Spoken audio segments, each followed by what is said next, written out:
जा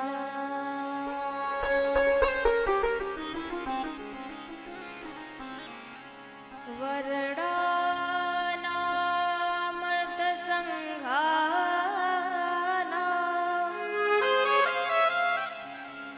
रसानां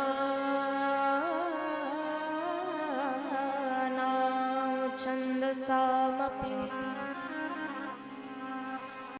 मंगलानां च कर्तारौ वन्दे वाणि विनायकौ यत्र यत्र रघुनाथ कीर्तनं तत्र तत्र कृतमस्तकाञ्जलिं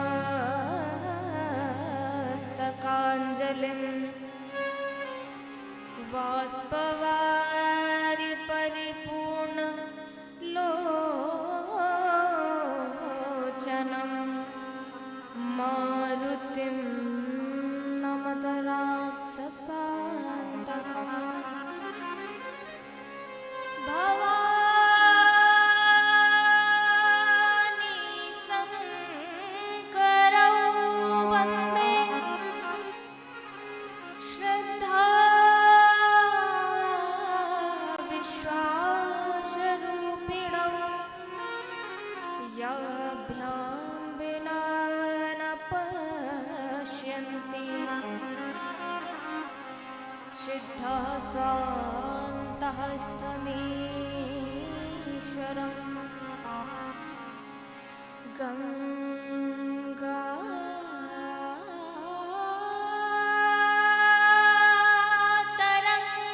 तरङ्गरमणीय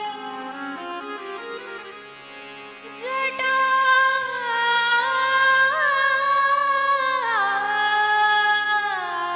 कलापं गौरी निरन्तर विभू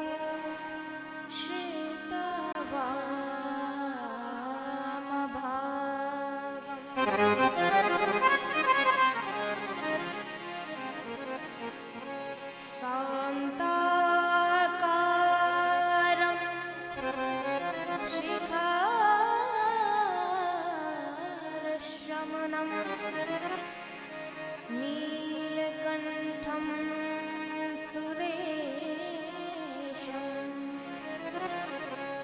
विश्वाधारं स्फटिकसदृशं सुब्रह्मण्यं शुभांगम् गौरीकान्तं त्रिनयनं योगविद्यानगम्यं वन्दे शम्भु भयहरं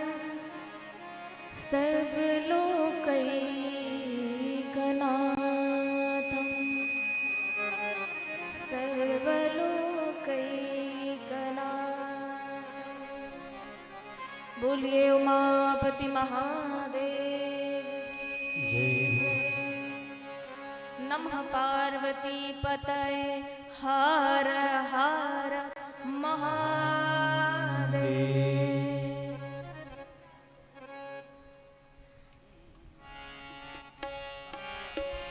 आइए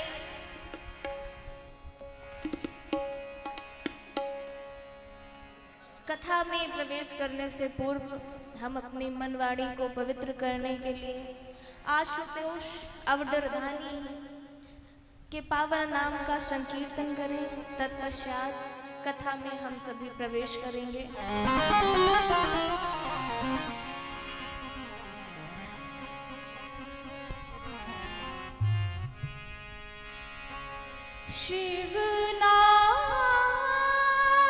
शिवनाथ तेरी महिमा जग तीन लोक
तुझको नमन हमारा लाई है तेरे द्वारे दर्शन की कामनाएं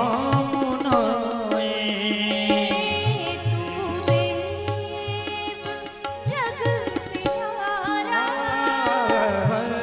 तुझको नमन हमारा लाई है तेरे द्वारे दर्शन की कामनाएं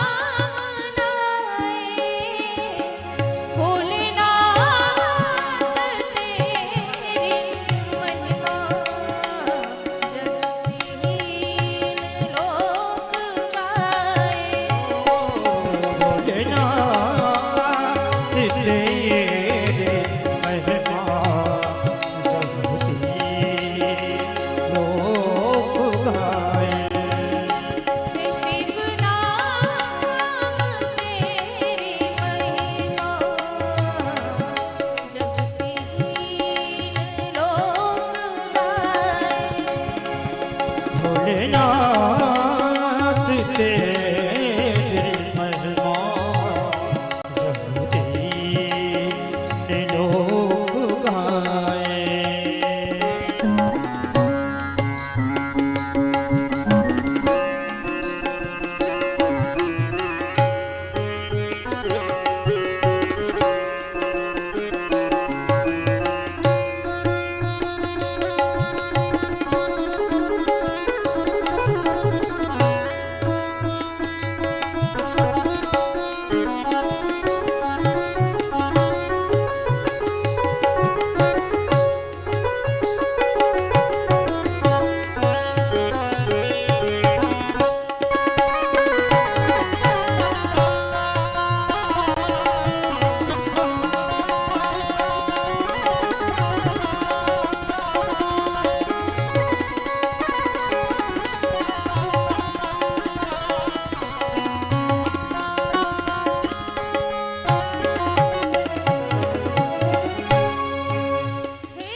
हे भोले भंडारी तेरी सदा ही जय हे भोले भंडारी तेरी सदा के जय हे भोले भंडारी तेरी सदा ही जय हे भोले भंडारी तेरी सदा के जय हे मेरे शिव बाबा तेरी सदा ही जय मेरे बाबा तेरी सदा के जय हे मेरे शिव बाबा तेरी सदा ही जय मेरे भोले भोले मेरे भोले भोले मेरे भोले भोले मेरे भोले भोले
बोलिए आशुतोष भगवान भोलेनाथ की जय हो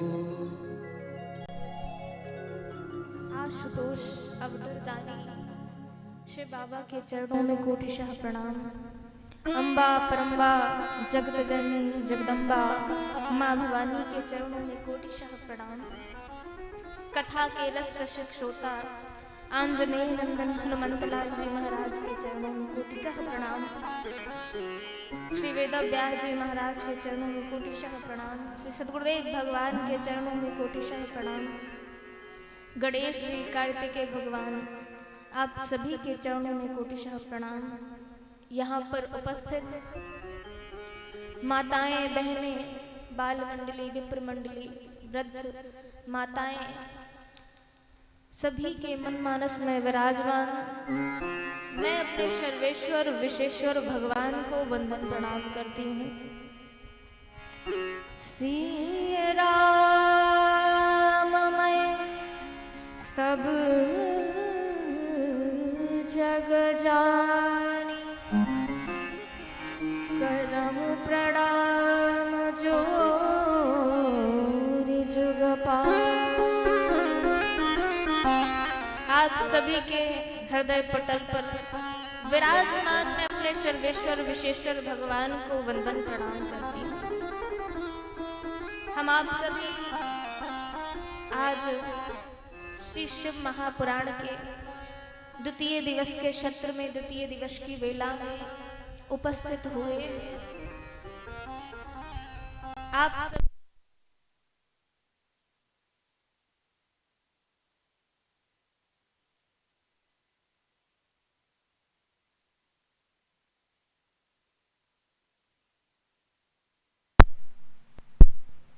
बोलिए महादेव की जय। हम आप सभी बड़े ही सौभाग्यशाली हैं कि हम आप सभी को भगवान की कथा श्रवण का सुअवसर प्राप्त हुआ। देखिए, अग्रवाल परिवार ने भगवान की प्रेरणा से, भगवान की कृपा से ये शिव महापुराण की अविरल गंगा इस देवगांव में प्रवाहित की। भैया देखो, ना आपका रुपया लगना, ना आपका पैसा लगना, फ्री में सेवा चल रही है। और भागीरथ स्वरूप देखिए, भागीरथ जी ने गंगा को इस धरती पर उतारा। उसमें केवल उन्होंने अपने पूर्व माता पिता, केवल अपने घर परिवार के लिए गंगा जी को प्रकट नहीं किया, अपितु सारे संसार का कल्याण करने के लिए, सबका कल्याण करने के लिए भागीरथ जी ने गंगा को इस धराधाम में प्रकट किया। ठीक है, ऐसे ही अग्रवाल परिवार ने इस शिव पुराण गंगा को देवगांव में उतारा है, प्रकट किया है। तो केवल अपने घर परिवार के लिए नहीं, आप सभी के कल्याणार्थ हेतु इस शिव महापुराण की गंगा में आप सभी लोग अवगाहन कर रहे हैं। तो अग्रवाल, समस्त अग्रवाल परिवार के लिए एक बार जोरदार तालियां बजाइए। बोलिए महादेव की जय। तो कल हम आप सभी ने शिव महापुराण के महात्मा की कथा सुनी, श्रवण की, और आप सभी ने किस प्रकार से महानंदा ने शिव को प्राप्त कर लिया, शिव प्रेम को प्राप्त कर लिया।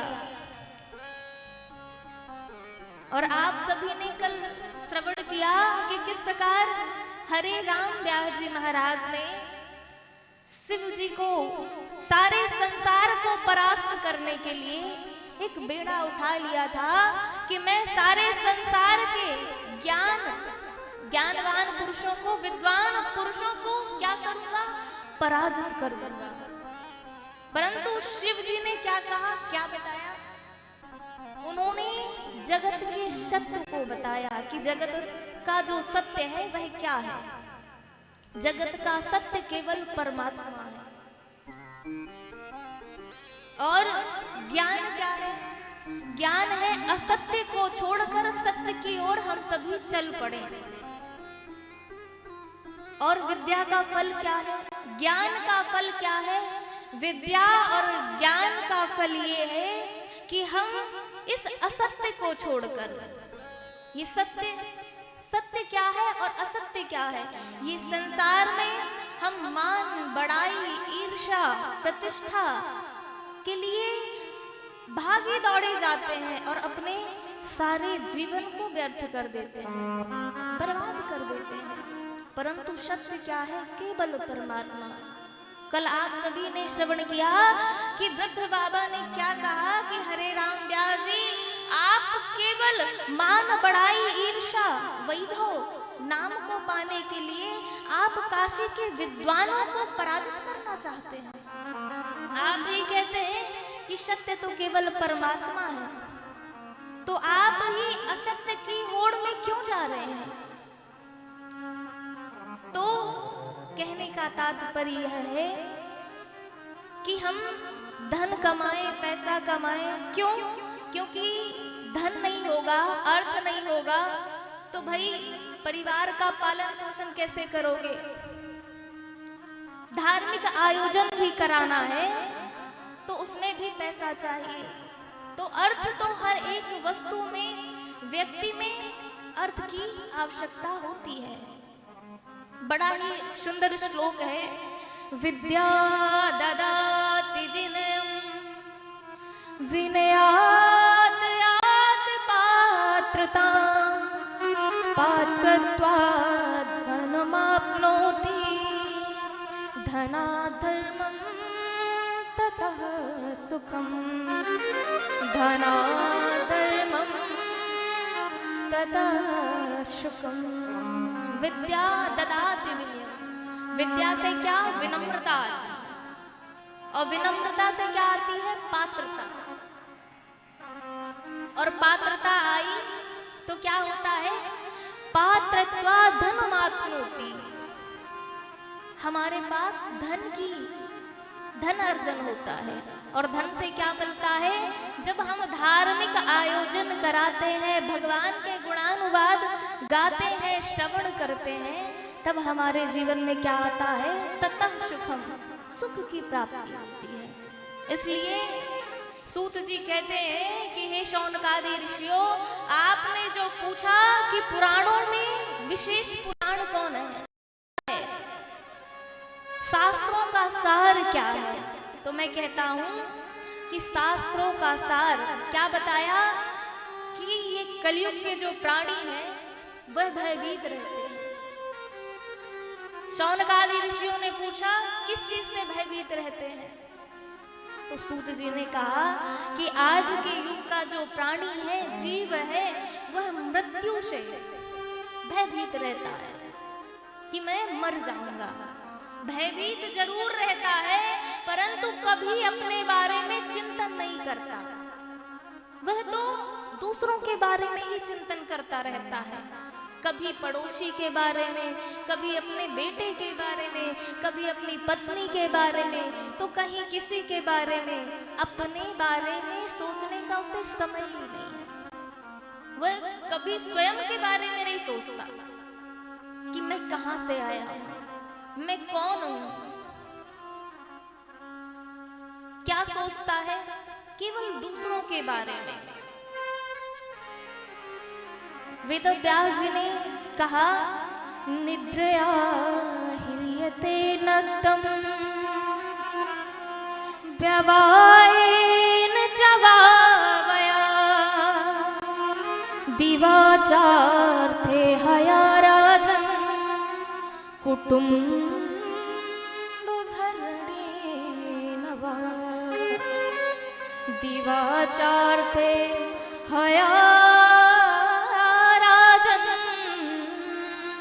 कुटुम्ब भरणेन वा।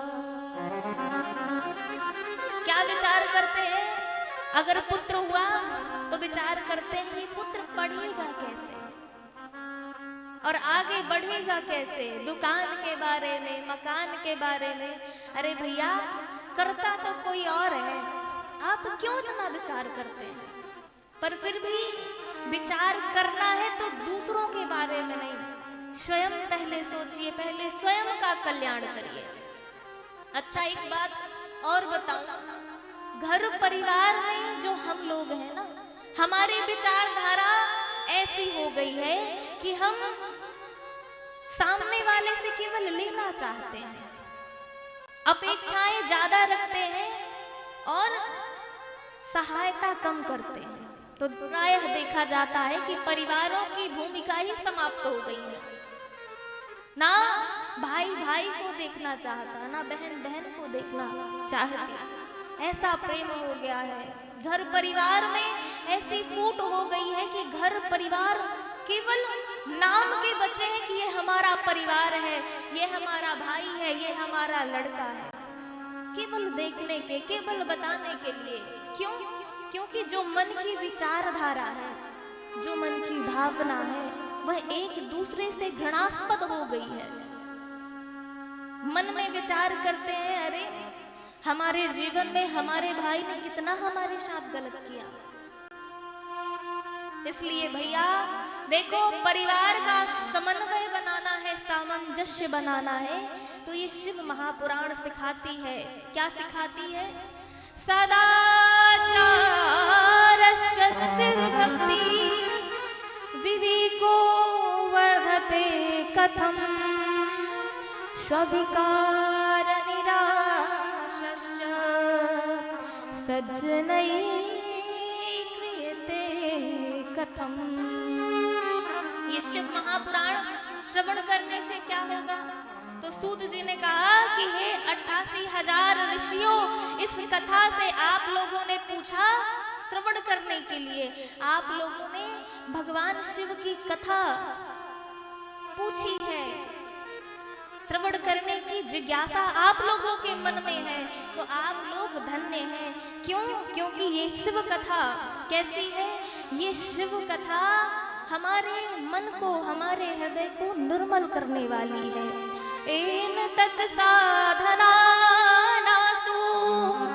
शुद्ध्यात्मा विशेषतः शिव प्राप्ति भवेत् तात सदा निर्मल चेतसा।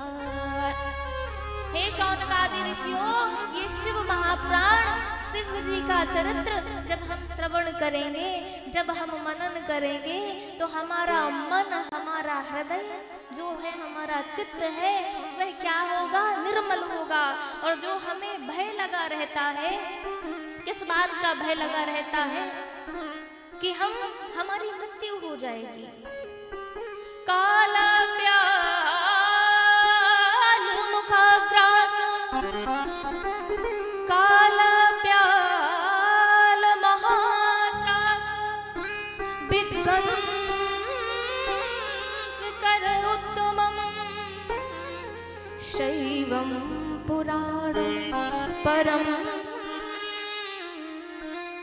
शिवनोक्तम पुरा मुने। हे ऋषियों, ये जो शिव पुराण है ना, भगवान शिव जी का चरित्र है। हमारे भय को, जो हम भयभीत रहते हैं मृत्यु से, इस भय को समाप्त कर देने वाला है। और हमने जन्म जन्मांतर में, कल्प कल्पांतर में, युग युगांतर में जो पाप किए हैं, वह समाप्त हो जाते हैं। कैसे? इस शिव महापुराण की कथा श्रवण से। इसलिए इस कथा का अर्थ क्या है? कम सुखम स्थापयति स कथा, अर्थात हमारे हृदय में जो प्रेम का, जो श्रद्धा का संचार कर दे, और भगवान के प्रेम से हमारे हृदय को शराबोर कर दे, वह है कथा। तो ऐसी शिव पुराण कथा सुनने से हमारा हृदय कैसा हो जाएगा? हमारा हृदय भगवान आशुतोष के प्रेम से भर जाएगा। इसलिए शिव महापुराण की कथा सुननी चाहिए। अब यहाँ पर 88,000 शौनकादि ऋषियों ने कहा, हे महात्मन, हे प्रभु, आप यह बताइए कि ये जो कथा है, ये किस मुहूर्त में सुननी चाहिए, किस भूमि में सुननी चाहिए, और कैसा समय होना चाहिए? तो प्रसन्न चित्त होकर सूत जी कहते हैं, सदा सेव्या, सदा सेव्या,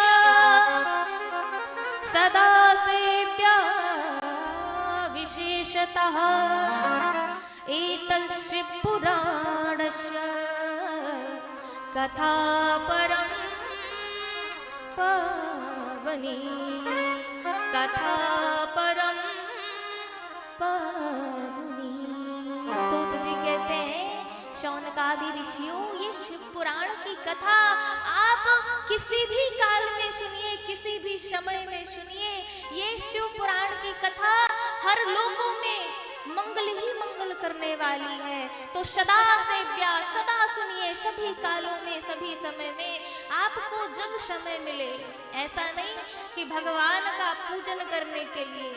अब हमसे भी कभी कभी लोग पूछते हैं कि देवी जी यह बताइए कि हम पूजन करते हैं, पाठ करते हैं, तो हमें पाठ और पूजन किस समय में करना चाहिए? प्रातःकालीन करना चाहिए कि दोपहर में करना चाहिए कि शाम को कि रात को? तो हमने कहा देखो भैया, अगर आपको समय है, आपकी कोई ड्यूटी नहीं है, आप ब्रह्म वेला में उठ जाते हैं, नहीं उठते हैं तो उठना चाहिए। तो प्रातःकालीन भगवान का पूजन करना चाहिए। क्यों? क्योंकि देखिए हम विवाह कराते हैं तो विवाह का भी मुहूर्त निकलवाते हैं। निकलवाते हैं कि नहीं निकलवाते हैं? निकलवाते हैं।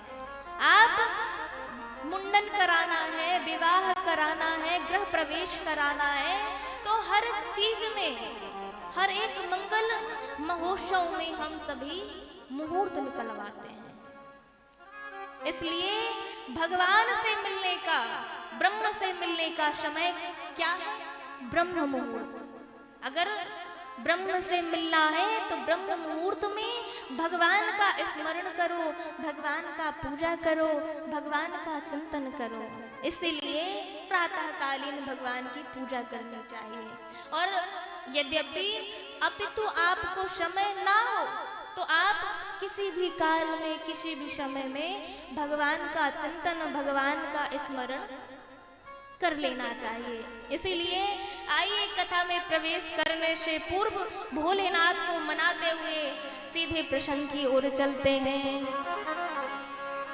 तो आइए हम सभी प्रार्थना करें, भोलेनाथ को मनाएं कि हमारा मन, हमारी वाणी केवल आपका नाम गुणगान करे। हे नाथ, हे शिव शंकर काशी वाले, हे शिव शंकर काशी वाले, हे शिव शंकर काशी वाले, लीजो जी खबरिया, काशी वाले लीजो जी खबरिया, हे शिव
जय हो।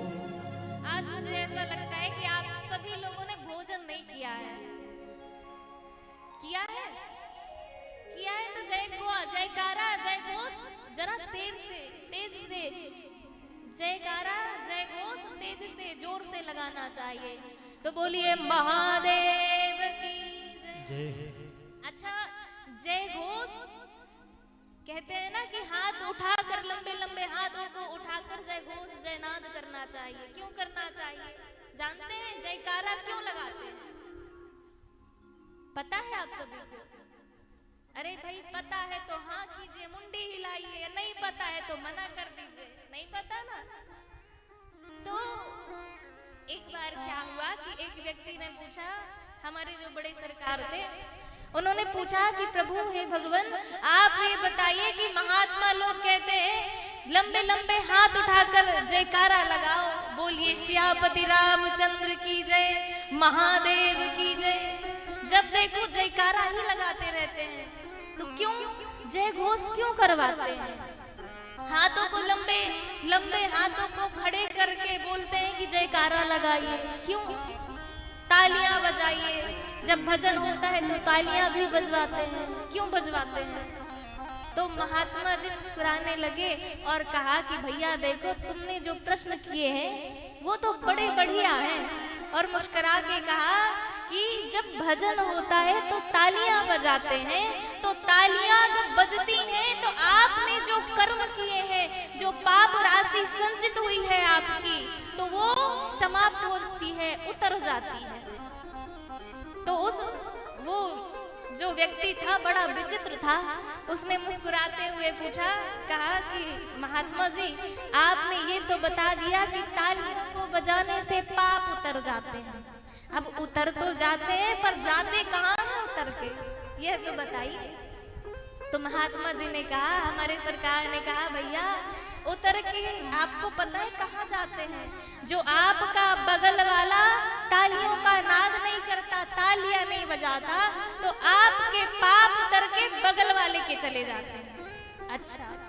अच्छा सरकार, अब ये भी तो बताइए कि लंबे लंबे हाथों को खड़े करवाते हैं और जय घोष करवाते हैं, जयकारा लगवाते हैं, तो क्यों लगवाया जाता है?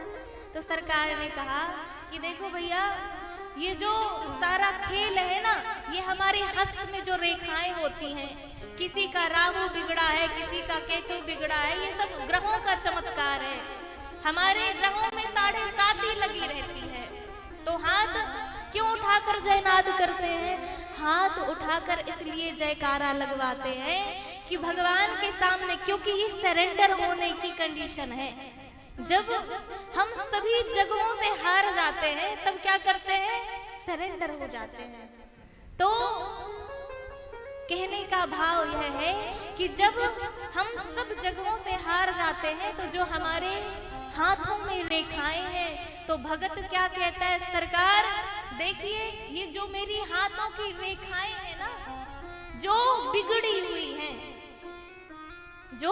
हुई हैं, उन्हें अच्छे से देख लीजिए और उनको मिटाकर अच्छी अच्छी रेखाएं खींच दीजिए। क्यों? क्योंकि मैं आपकी शरण में आ गया और आपके अलावा अब मेरा कोई सहारा नहीं है। इसलिए भगत भगवान के सामने सरेंडर हो जाता है। इसलिए हाथ उठाकर जयकारा लगाना चाहिए और बड़े जोर के साथ और बड़े तनिक ऊर्जा के साथ भगवान का नाम उच्चारण करना चाहिए। तो बोलिए महादेव की जय। आज तो द्वितीय दिवस है। अब द्वितीय दिवस में हमने बताया कि ताली क्यों बजाना चाहिए, हाथों को उठाकर जयकारा क्यों लगाना चाहिए। अब आप लोगों ने ठीक ठीक तो समझ लिया होगा। अब कल से जो नए नए श्रोता आएंगे ना, तो आप लोगों की जिम्मेदारी बनती है कि आप लोग समझाइएगा कि ताली क्यों बजाते हैं। और ताली नहीं बजाओगे भैया तो हमारा जो पाप है तुम्हारे ऊपर चढ़ जाएगा। अब ये आपकी जिम्मेदारी है। तो यहाँ पर सूत जी ने कहा, बतलाया शिव महापुराण का महात्मा बताते हुए, आसीत की रात नगरे ब्राह्मणों ज्ञान दुर्लभ, ब्रह्मणो ज्ञान दुर्बला दरिद्रोषा विक्रेता वेद धर्म परान्मुखा वेद धर्म परान्मुखा। किरात नगर में देवराज नाम का एक ब्राह्मण रहता था, पर ब्राह्मण कैसा था? नाम मात्र का, संध्याधान ध्यान परिभ्रष्टो। वह अपने ब्रह्मणत्व से भ्रष्ट था। न वह संध्या करता, न वह पूजा करता, न वह बड़ों का मान सम्मान करता, मदिरा पीता, तो सब प्रकार से वह भ्रष्ट हो चुका था। और एक बार वह भ्रमण करने के लिए घर से बाहर निकला। उसे एक वैश्याम शोभावती नाम दृष्टवा तत्रापि विह्वला। वैश्या एक गणिका शोभावती नाम था।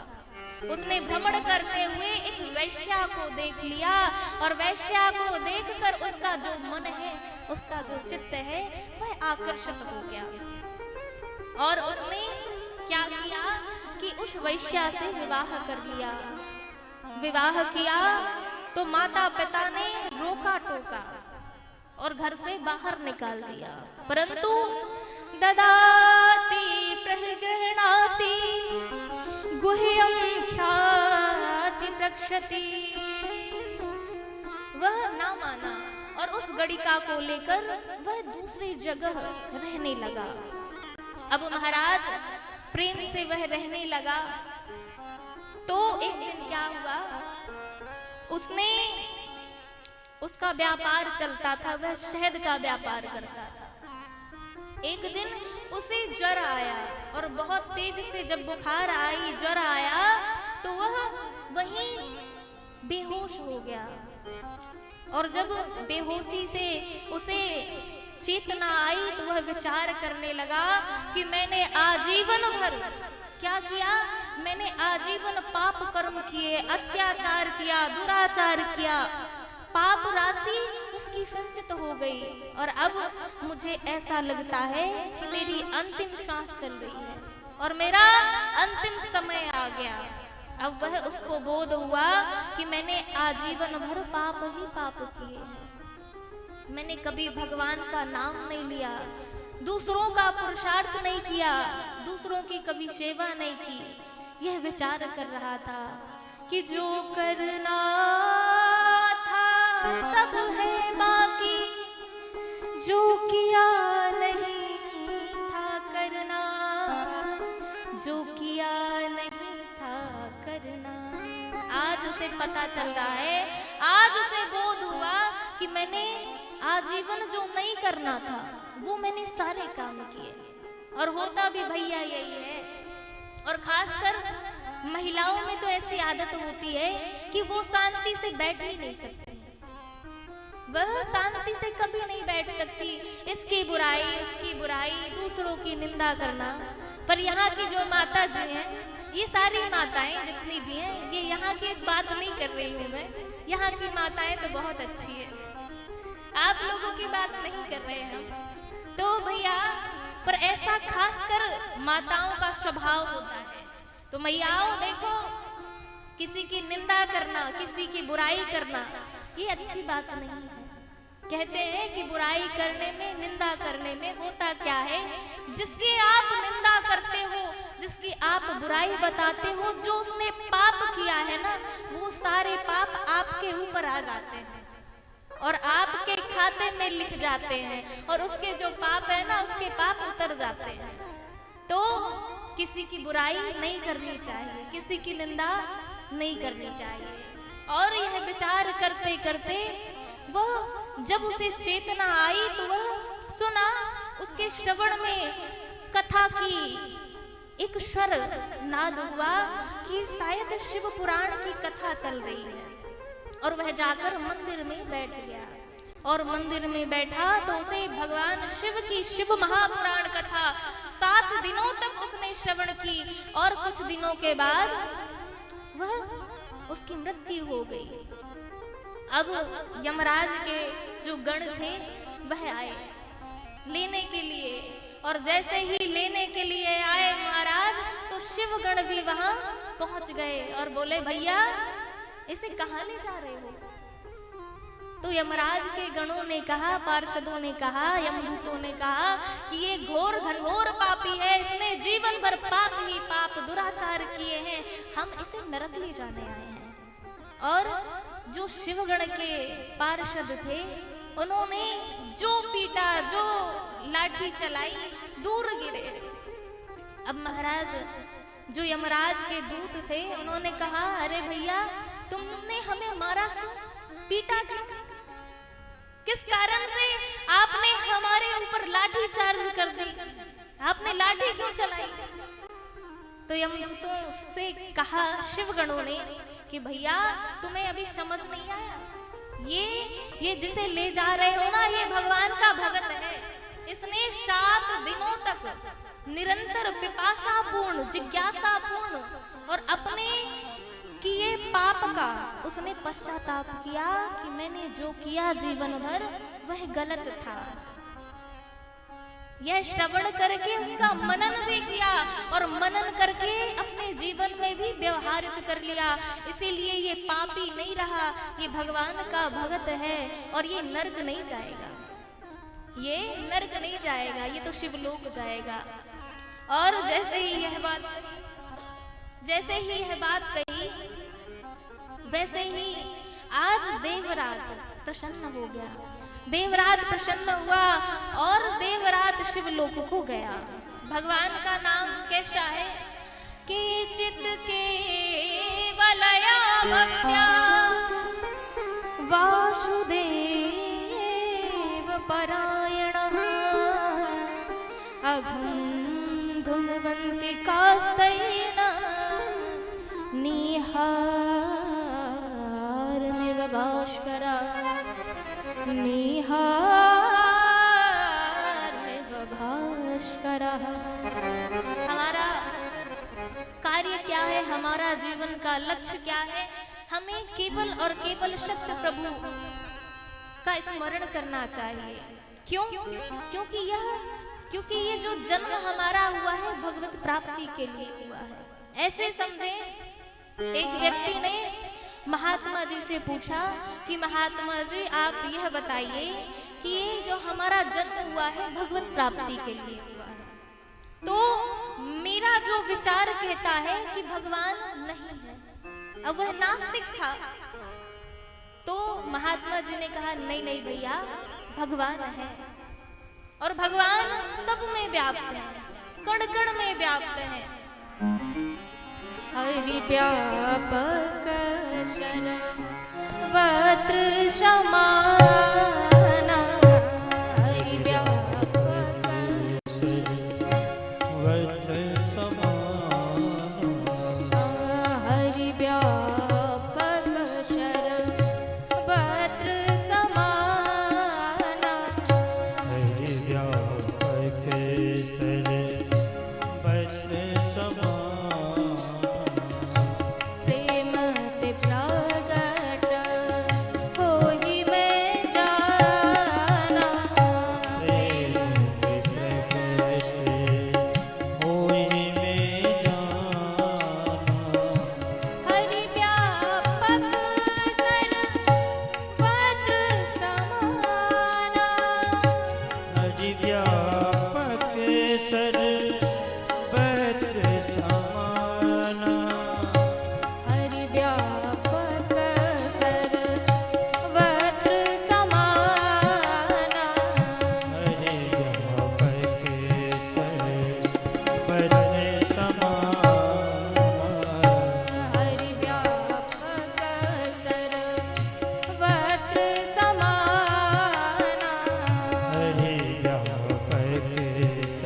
सर्वत्र समाना, हरि व्यापक सर्वत्र समाना,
ने कहा भगवान मैं नहीं मानता कि ये सर्वत्र व्यापक है भगवान, मैं कैसे मानूं। तो एक दिन क्या हुआ, महात्मा जी ने उसे घर बुलाया, अपनी कुटिया में बुलाया और एक बड़ा ही सुंदर कमल का जो पेंट था वह एक टेबल के ऊपर बनाकर रख दिया। अब उस व्यक्ति ने देखा तो महाराज जी से कहा महात्मा जी आपने जो एक कमल की ड्राइंग बनाई है ये तो बहुत ही अच्छी है। महात्मा जी ने कहा नहीं नहीं ये बनाई नहीं है, ये अपने आप बन गई है, मैंने बनाई नहीं है। तो महात्मा जी से उस व्यक्ति ने कहा अरे नहीं नहीं ऐसा कैसे हो सकता है कि कोई बनाए ना और अपने आप ही कमल की ड्राइंग बन जाए, ऐसा कैसे हो सकता है। तो महात्मा जी ने कहा मूर्ख मैं यही तो समझा रहा हूँ कि ये छोटी सी कमल की ड्राइंग है वह बिना बनाए नहीं बन सकती, तो ये इतना बड़ा बेहंगम संसार बिना बनाए कैसे बन सकता है। और मैं यही बात तो तुझे कब से समझा रहा हूँ, कब से बता रहा हूँ कि ये छोटी सी ड्राइंग बिना बनाए नहीं बन रही है, तो ये संसार भी किसी ना किसी ने बनाया है। और किसने बनाया है, जो भगवान की सत्ता रखते हैं, जो भगवान हैं, उन्होंने इस संसार को बनाया है।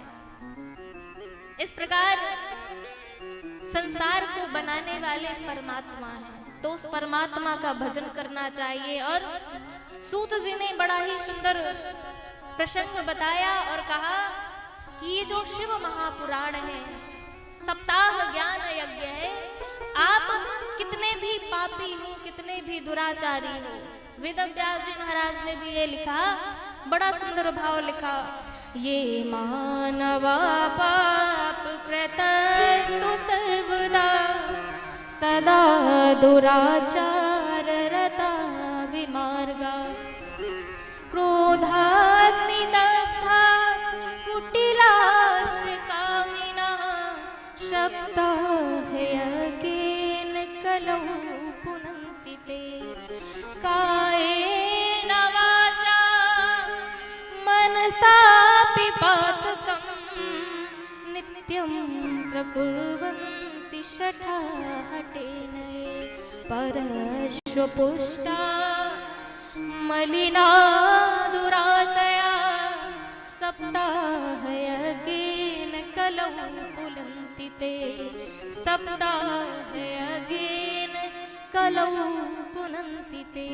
क्या कहा, ये मानवा पाप, जो मनुष्य जो जीव सदा ही पाप कर्म में संलग्न रहे, जो मनुष्य दूसरों की बुराई करते में सदा निरत रहे, जो दूसरों की ईर्ष्या करे, जो दूसरों की पराई विभूति को देखकर हृदय में कुढ़ता रहे और कायेन वाचा मनसा पिपातकम, जो मन क्रम वचन से इस संसार में ही लगा रहे, संसार की बुराई में, संसार की ईर्ष्या में लगा रहे, वह वैसा व्यक्ति भी, वो पापाचारी भी इस शिव महापुराण को श्रवण करेगा तो क्या होगा, परश्वपुष्टा मलिना दुरातया सप्ताह यज्ञेन कलौ पुनन्ति ते, उसके पाप समाप्त हो जाएंगे। और जो जीवन में कलह है, जो जीवन में हमारा जो आत्मा है, हमारा जो चित्त है, जो त्रितापों में जलता रहता है, वह जलन समाप्त हो जाएगी। इसलिए शिव महापुराण की कथा, शिव महापुराण की जो भी सुंदर सुंदर कथाएं हैं, भगवान आशुतोष का चरित्र श्रवण करना चाहिए। तो अब शौनकादि ऋषि से सूत जी बतलाते हैं, क्या कहते हैं, समुद्र निकटे देशे ग्रामो ग्रामो बास्कल संज्ञकः वसंत्रियत पापिष्ठा वेद धर्मोचिता जना वेद धर्मोचिता जना। बास्कल नामक नगर में एक बिंदुक नाम का ब्राह्मण रहता था। और उसकी पत्नी थी चंचला। देखिए ये बड़ा पापी दुराचारी था, नित्य बुराई में, दूसरे की ईर्ष्या में मदिरा पान करना, वैश्यागमन करना, अपने चित्त को संसार में लगा दिया उसने और ब्राह्मणत्व से भ्रष्ट हो गया था।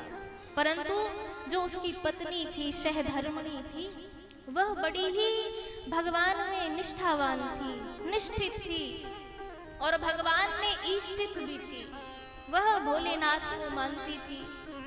उसकी धर्मपति पति परायणा थी, परंतु जो उसका पति था वह कैसा था? उसका पति सदैव बुरे कार्यों में लगा रहता था, वैश्याओं का गमन करता था। उसकी पत्नी ने एक दिन समझाया कि देखो आप ये बुरे कामों में लगे रहते हो, वैश्याओं का गमन करते हो। और उसने देखा कि उसका पति एक स्त्री के प्रेम में आसक्त है। उसने कहा कि ऐसा कार्य करना गलत है, पर स्त्री का गमन करना यह गलत है।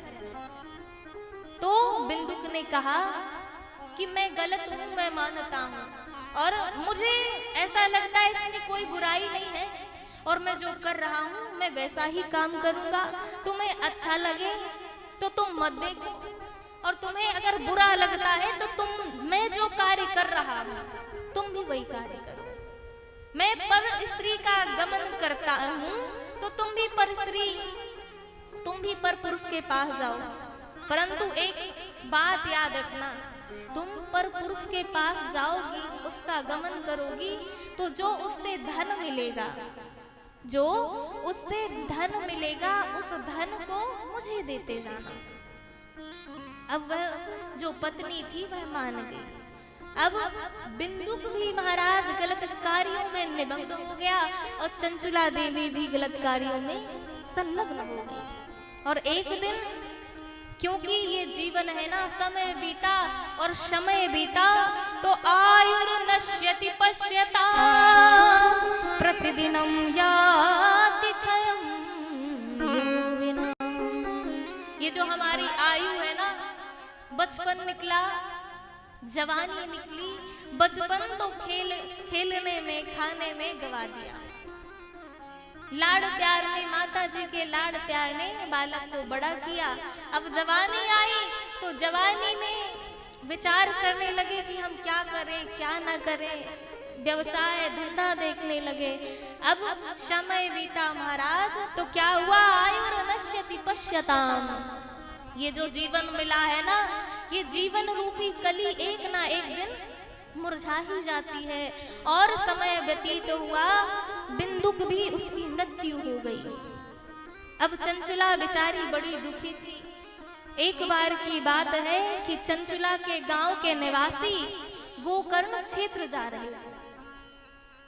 जब गोकर्ण क्षेत्र जा रहे थे सभी मिलकर, तो चंचला ने देखा, चंचला ने श्रवण किया कि सारे नगर निवासी गोकर्ण क्षेत्र जाना चाहते हैं। तो वह भी अपना सामान सजाकर गोकर्ण क्षेत्र जाने के लिए तत्पर हो गई और सभी मिलजुल कर गोकर्ण क्षेत्र गए।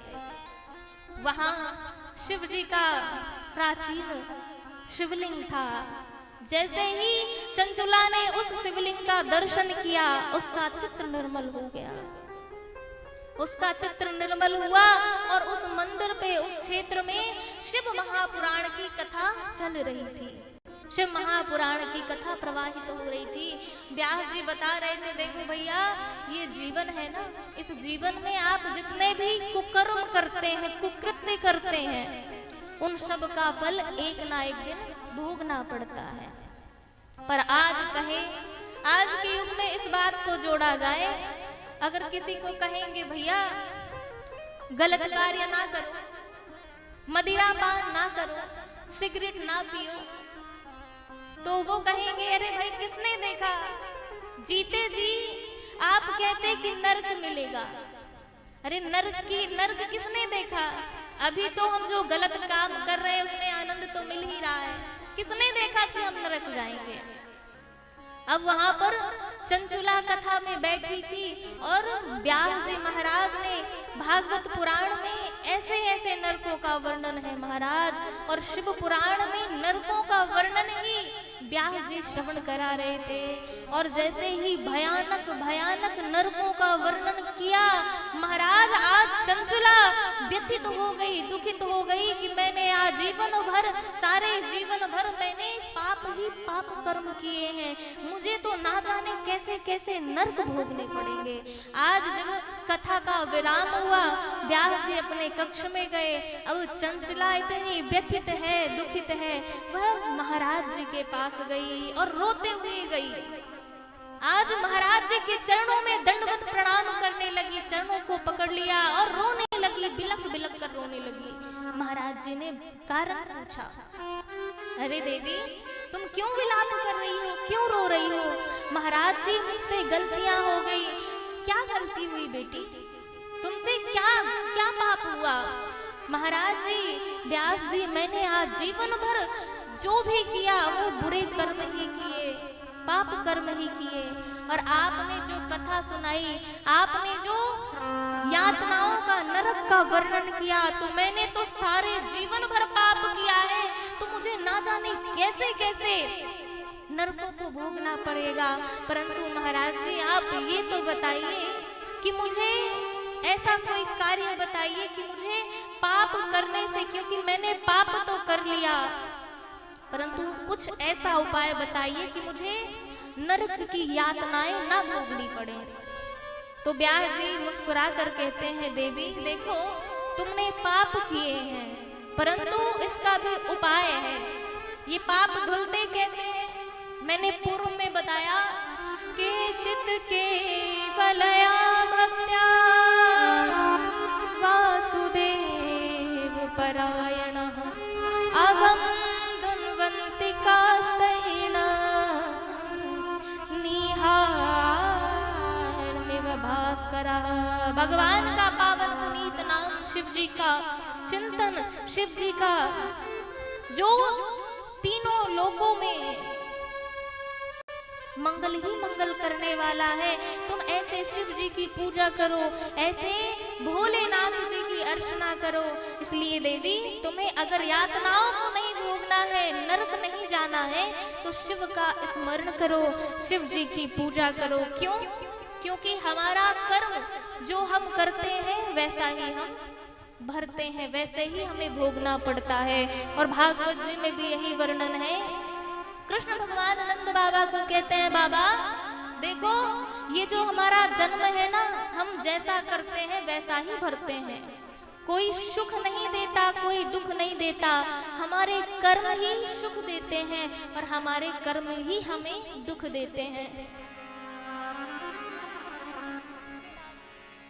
बोलिए महादेव की जय। यहाँ पर नंद बाबा से कन्हैया क्या कहते हैं? नंद बाबा से कन्हैया कहते हैं, कर्मणा जायते जंतुः कर्मणैव विलीयते सुखम दुखम भयं क्षेमं कर्मणैवाभिपद्यते। जो जैसा करता है वैसा ही फल भोगता है। तो देवी तुम क्या करो, शिव जी का पार्थिव शिवलिंग का निर्माण करो और 16 प्रकार से पूजन करो, अर्चन करो, वंदन करो। और आज चंचला उसी क्षेत्र में रहने लगी और मिट्टी का शिवलिंग निर्माण करके वह मिट्टी के शिवलिंग की पूजा अर्चना करने लगी। अब पूजा अर्चना करने लगी, 3 वर्ष तक चंचला ने नित्य मिट्टी का पार्थिव शिवलिंग निर्माण करती अपने हाथों से, बड़े प्रेम के साथ, बड़े भाव के साथ शिवलिंग को निर्माण करके, और जो भी यथा संभव जो भी उसको सामग्री मिलती अभिषेक करती, पुष्प चढ़ाती और भगवान से प्रार्थना करती, प्रभु मेरे पापों को नष्ट करके मुझे अपने धाम बुला लीजिए। और कुछ दिनों के बाद चंचला ने ऐसी पूजा की कि समय व्यतीत हुआ और चंचुला शिव धाम को गई, शिवलोक को गई। और भोलेनाथ ने ऐसी कृपा करी कि वह पार्वती जी की सखी बन गई। अब जब सखी बनी महाराज, तो सखी बनकर एक दिन क्या हुआ कि भोलेनाथ माँ पार्वती के साथ बैठे थे, आज उन दिव्य जुगल जोड़ी को देखकर चंचुला रोने लगी। पार्वती ने देखा कि आज मेरी सखी रो रही है। अरे सखी, आज सीने से लगा लेती है, अंक से भर लेती है अपनी सखी को और पूछती है, अरे सखी तुम क्यों रो रही हो, तुम विलाप क्यों कर रही हो। और जो पार्वती जी की सखी है वह आज चरणों में गिर जाती है, कहती है कि हे मैया, ये जो आप भोलेनाथ के साथ बैठी है ना, आपके जुगल स्वरूप को देखकर जो मेरा मन है ना, मैं याद कर रही हूँ कि मेरा पति ना जाने कौन सी दुर्गति को भोग रहा होगा, वो कहाँ होगा। और आज मुझे मेरे पति देव की याद आ रही है। और जैसे ही माता पार्वती ने अपनी सखी की बातों को सुना है, आज उनके नेत्रों में आंसू आ गए। क्यों?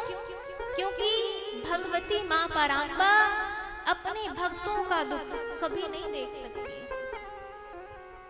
इसलिए आज माँ परांबा ने कहा, भगवती ने कहा, तुम्बुरु गंधर्व को बुलाया और क्या कहा कि जाओ, बिंदुक जो मृत्यु के बाद उसे दुर्गति मिली है, जाओ देखो वह कहाँ है, किस दुर्गति को, किस यातना को भोग रहा है।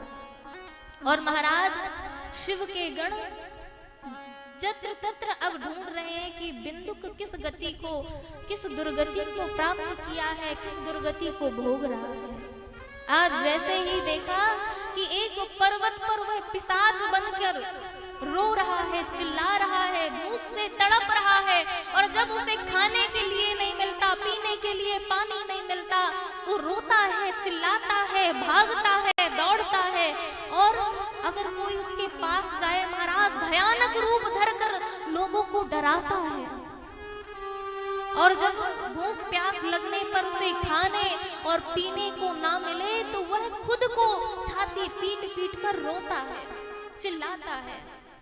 और जैसे ही शिवगणों ने देखा कि बिंदुक तो ऐसी पिशाच की गति को भुगत रहा है, शिवगण माँ पार्वती के पास गए।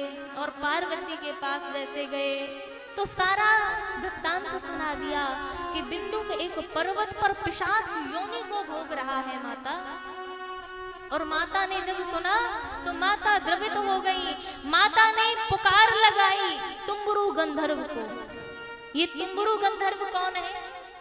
जो श्री नारद जी महाराज हैं, उसी कैटेगरी के, अर्थात वैसे ही महात्मा हैं जो भगवान का स्मरण, भगवान का गायन करते हैं। तो अपनी वीणा उठाकर तुम्बुरु से माता क्या कहती है, तुम्बुरु तुम जाओ और बिंदुक जो पिशाच योनि में अपनी दुर्गति को भोग रहा है, तुम जाओ और उसे शिव महापुराण की कथा सुनाकर, श्रवण कराकर उसे मुक्त करो। तुम्बुरु ने सुना, तुम्बुरु गंधर्व ने जैसे ही सुना तो मुस्कुराकर कहता है, माता वो कोई जीव नहीं है कि उसको बिठा दूंगा और कथा सुनाने लगूंगा तो वो प्रेम से सुन लेगा। वो पिशाच है, वह अपनी दुर्गति को, नरक की गति को भोग रहा है। और आप कहते हैं मैं सुना दूं, कथा श्रवण करा दूं। माता ये कैसा असंभव वाक्य है आपका।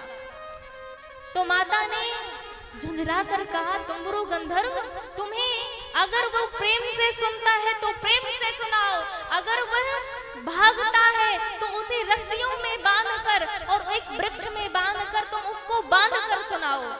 चिल्लाता है फिर भी सुनाओ, भाव से सुने तो भी सुनाओ, और अभाव से सुने तो भी सुनाओ, और प्रभाव से सुने तो भी सुनाओ। जैसे बने तुम जाओ और शिव महापुराण की कथा श्रवण कराओ। अब तुम्बुरु गंधर्व अपनी वीणा को झंकारते हुए उस पर्वत पर पहुंचे और जैसे ही शिव महापुराण की कथा का प्रारंभ किया, आज वह पिशाच योनि में बिंदुक था, वह वह चिल्लाने लगा, वह रोने लगा, वह भयानक स्वरूप को रखकर तुम्बुरु गंधर्व को डराने लगा।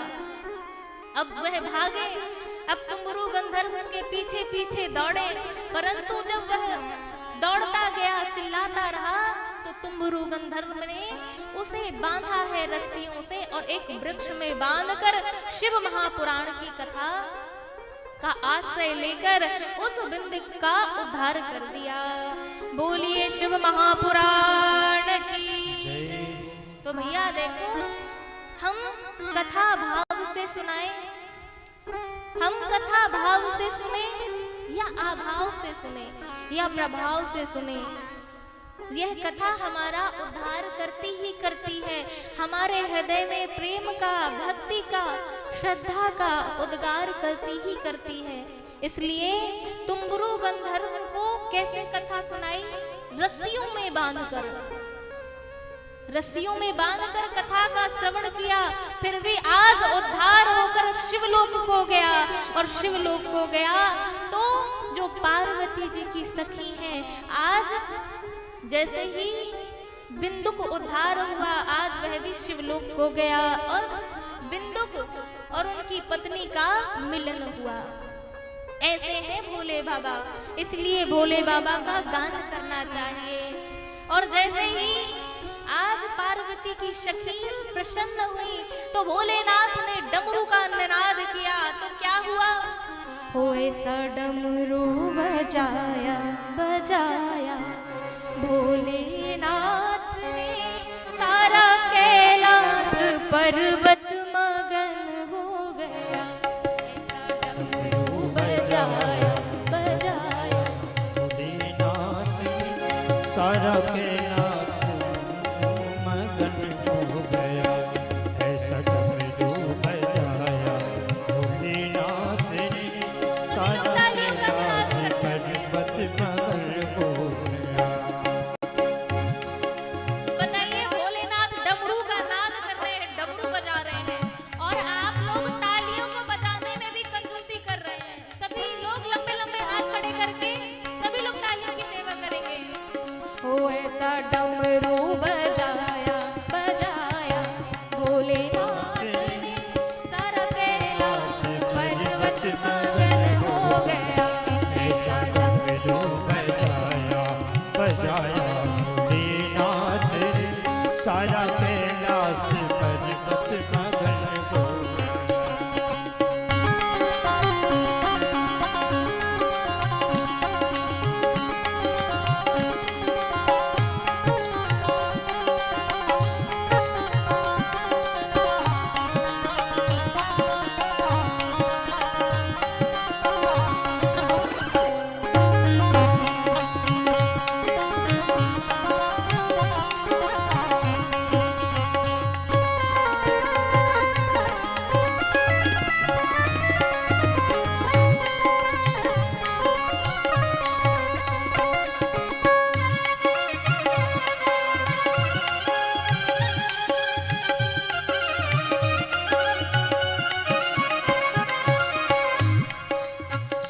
हाँ, डमरू को सुन करके गणपति चले, डमरू को सुन करके गणपति चले।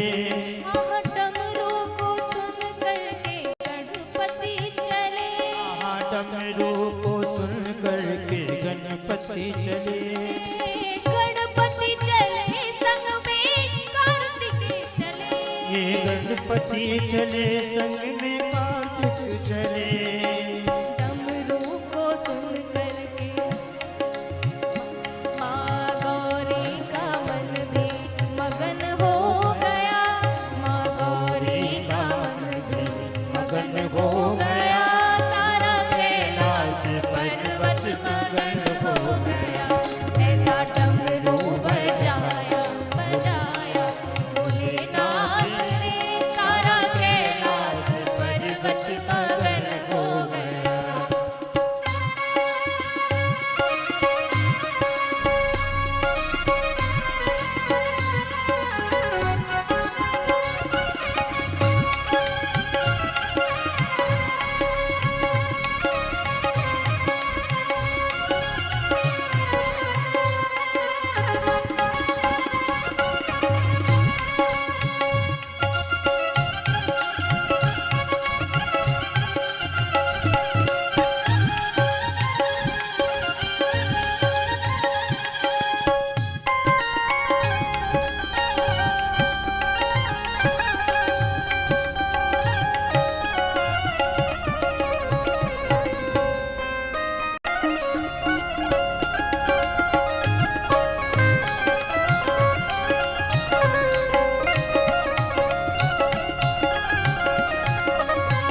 डमरू को सुन करके ब्रह्मा चले। डमरू को सुन करके ब्रह्मा चले। डमरू को सुन करके ब्रह्मा चले। ब्रह्मा चले ओ विष्णु चले। ब्रह्मा चले विष्णु चले।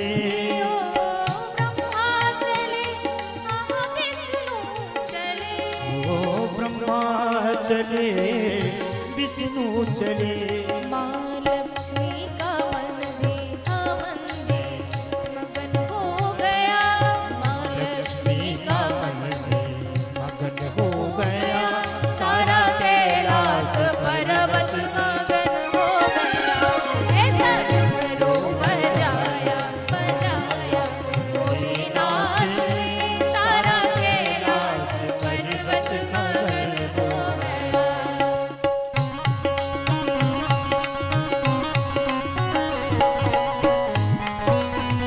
बोले भोलेनाथ की।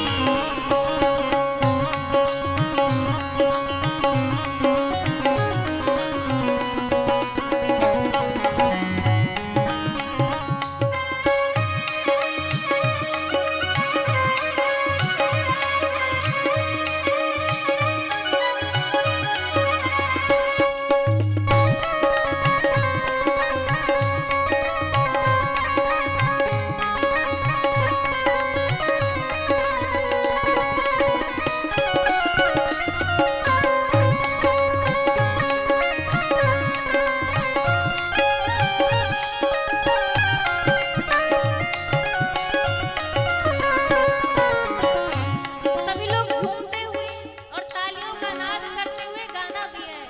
भोलेनाथ से प्रार्थना करनी है। देखिए आज भोलेनाथ डमरू का निनाद कर रहे हैं। आप लोग भी गाएंगे।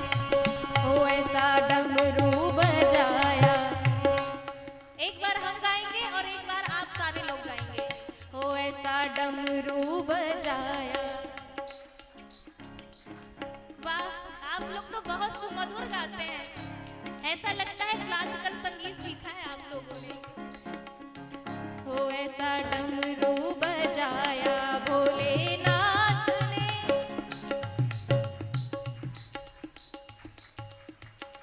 ऐसा डमरू बजाया भोलेनाथ ने। सारा कैलाश पर्वत मगन हो गया। ओ ऐसा डमरू बजाया भोलेनाथ ने। सारा कैलाश पर्वत मगन हो गया। ऐसा डमरू बजाया बजाया भोलेनाथ ने। सारा कैलाश पर्वत मगन हो गया। ऐसा डमरू बजाया भोलेनाथ ने। सारा कैलाश पर्वत मगन हो गया। ओ ऐसा डमरू बजाया भोलेनाथ ने। सारा कैलाश पर्वत मगन हो गया। ऐसा डमरू बजाया भोलेनाथ ने। सारा कैलाश पर्वत मगन हो गया। सारा कैलाश पर्वत मगन हो गया। सारा कैलाश पर्वत मगन हो गया। सारा कैलाश पर्वत मगन हो गया। बोलिए आशुतोष अवडरदानी की। जय मैया पार्वती की। जय ऐसा डमरू बजाया बजाया भोलेनाथ ने। सारा कैलाश पर्वत मगन हो गया। सारा कैलाश पर्वत मगन हो गया। अच्छा, आप लोग विचार करेंगे कि देवी जी को बुलाया गया है कि कथा श्रवण कराइए, भजन गाइए, और देवी जी हमें क्यों कहती है कि आप लोग ताली बजाइए, आप लोग भी गाइए। इसका आशय यह है, इसका मतलब यह है कि हम तो गा ही रहे हैं, हम भगवान का पावन पुनीत नाम तो उच्चारण कर ही रहे हैं, पर आप लोगों में कोई ऐसा शिव का भगत होगा कि जिसकी डोरी भगवान के प्रेम में, भगवान के चरणों में ऐसी लगी होगी कि उसके पुकार से जब वो भक्त पुकारेगा और ना जाने यहाँ कौन सा भक्त कैसी पुकार लगाए और भगवान साक्षात अदृश्य रूप में हमारे सन्मुख प्रकट हो जाए, आ जाए। इसलिए कहा जाता है कि आप सब लोग गाइए और आप सब लोग तालियों का नाद कीजिए। तो बोलिए शिव महापुराण की जय। इस प्रकार से सूत जी ने आगे शौनकादि ऋषियों को कहा कि हे शौनकादि ऋषियों, ये कथा कैसे श्रवण करनी चाहिए। मननम कीदृशम ब्रह्मावरम चापि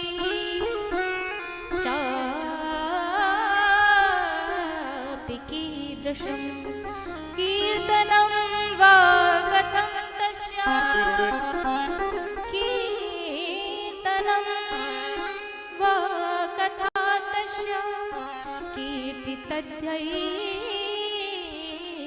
यथा वयम्। कीर्तन करना चाहिए। पहले तो कथा क्या करना चाहिए, कथा को सुनना चाहिए। पहले कीर्तन करें, फिर कीर्तन के बाद भगवान का चरित्र श्रवण करें, और जब चरित्र श्रवण करें तब दूसरों को कथा का श्रवण कराएं। क्यों? क्योंकि भगवान का जो भगत होता है ना, वो संसार में कहीं भी चला जाए, वो किसी के पास भी बैठ जाए, वह जहाँ भी बैठेगा वहाँ ही भगवान की कथा कहेगा, भगवान के गुणानुवाद ही सुनाएगा। वहाँ पर किसी की निंदा चल रही हो, किसी की बुराई चल रही हो, परंतु कोई भगत गया तो वहाँ पर क्या चर्चा करेगा, वहाँ पर भगवान की ही चर्चा करेगा। जहाँ भी भगत जाता है वह भगवान के गुणानुवादों को ही गाता है। तो हमें भी ऐसा ही कार्य करना चाहिए कि हम संसार में कहीं भी जाएं, जत्र तत्र कहीं भी जाएं, हम भगवान की कथा को ही श्रवण करें और श्रवण कराएं। देखिए, सत्संग की बड़ी महिमा बताई। क्यों सत्संग करना चाहिए? जो हमारे मन में संदेह चलते हैं भगवान के प्रति, नाम के प्रति, भगवान की सत्ता के प्रति। एक बार एक महात्मा जी से एक व्यक्ति ने कहा, प्रभु भगवान आप यह बताइए कि आप भगवान का नाम जपते हैं? महात्मा जी ने कहा, हाँ बिल्कुल जपते हैं। अच्छा, नाम जपते हैं तो भगवान दिखते भी होंगे आपको? बोले बिल्कुल, अनुभव होता है, दिखते हैं।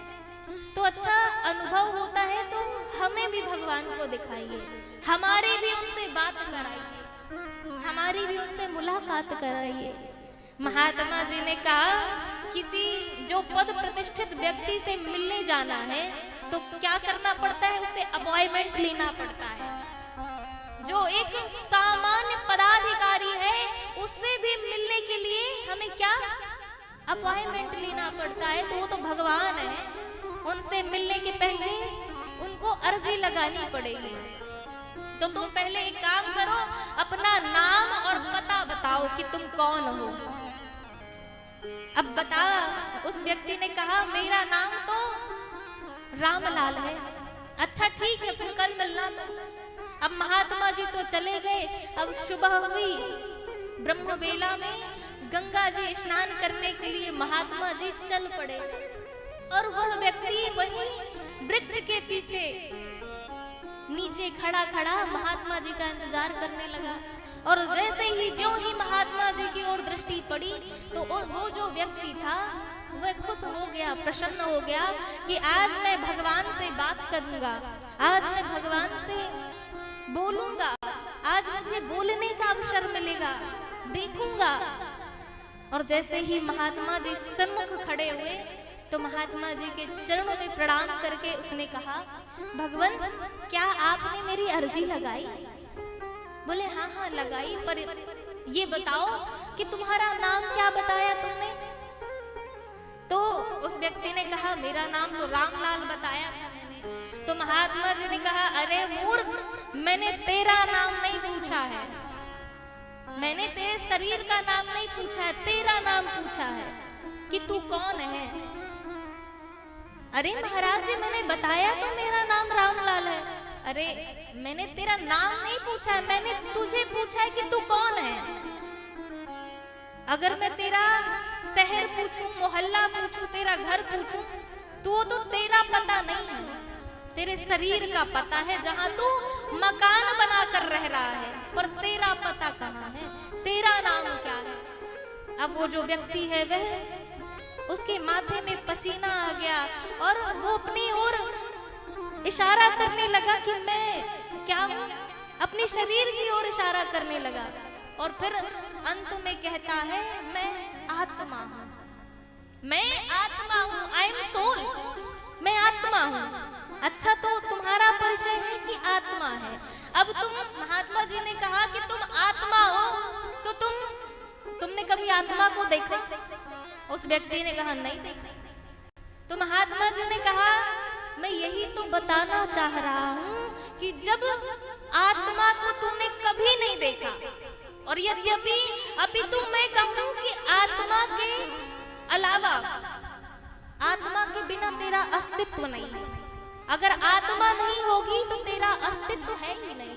तो ठीक ऐसे ही भगवान है, जैसे तू आत्मा को नहीं देख सकता, वो ठीक वैसे ही भगवान की सत्ता तो है, परंतु तू भगवान को नहीं देख सकता। यद्यपि संसार में भगवान की सत्ता है, भगवान की सत्ता के बिना इस संसार का कोई अस्तित्व नहीं है, जैसे आत्मा के बिना इस शरीर का कोई अस्तित्व नहीं है। तो आत्मा तो है पर आत्मा को तू देख नहीं सकता, ठीक ऐसे ही भगवान है, भगवान के बिना संसार का अस्तित्व नहीं है। तो जो तू जैसे आत्मा को नहीं देख सकता भैया, वैसे ही तू भगवान को नहीं देख सकता। और जिस दिन तू आत्मा को देख लिया, आत्मा को जान लिया, उस दिन तुझे परमात्मा को ढूंढने की जरूरत नहीं पड़ेगी। परमात्मा स्वतः ही तुझसे मिल जाएगा। क्यों? हम कहीं दूर दूर मंदिरों में जाकर भगवान की खोज करते हैं, भगवान को जत्र तत्र ढूंढते रहते हैं। ढूंढते हैं कि नहीं ढूंढते हैं? कहीं काशी गए, कहीं बनारस गए, तो जत्र तत्र हम भगवान को खोजते हैं, ढूंढते हैं। परंतु देखो, भगवान की खोज करना, भगवान को ढूंढना, ये छोटी बुद्धि है। क्यों? क्योंकि भगवान खोजने में नहीं मिलते, भगवान मानने में मिलते हैं। भगवान को आप अपना पिता बनाओ, भगवान को आप अपना माता बनाओ, माता पिता भाई बंधु। एक बड़ा सुंदर श्लोक है, त्वमेव माता च पिता त्वमेव, त्वमेव बंधु च सखा त्वमेव, त्वमेव विद्या द्रविड़ं त्वमेव, त्वमेव सर्वं मम देव देव। पर देखिए, मैं आपसे पूछूं कि आप भी अपने जीवन में ऐसा व्यवहार आचरित करते हैं क्या? बोलिए माता जी। हम कहते हैं भगवान त्वमेव माता च पिता त्वमेव, भगवान को माता पिता मानते हैं? हाँ ना में जवाब दीजिए। मानते हैं कि नहीं मानते हैं? नहीं मानते हैं। पर जहां तहां मुझे श्रवण करने को मिलता है, हाथ जोड़कर रोज हम प्रार्थना करते हैं, रोज प्रार्थना, नित्य निरंतर प्रार्थना करते हैं कि त्वमेव माता च पिता त्वमेव। और जैसे ही मंदिर से बाहर निकले महाराज, तो बाहर माता पिता मिल गए। अब वो भगवान भूल गए, उनको आरती में घुमाए आए। और भोग भी कैसे लगाते हैं? जैसे ही भोग की थाली मंदिर में, देवालय में भगवान के सन्मुख रखेंगे, अब बेचारे भगवान पाने के लिए जैसे ही हाथ उठाते हैं, वैसे ही थाली को खींचकर बाहर जल्दी से, जल्दी भगवान ठाकुर जी भोग लगाओ, आओ भोग लगाओ मेरे राम जी।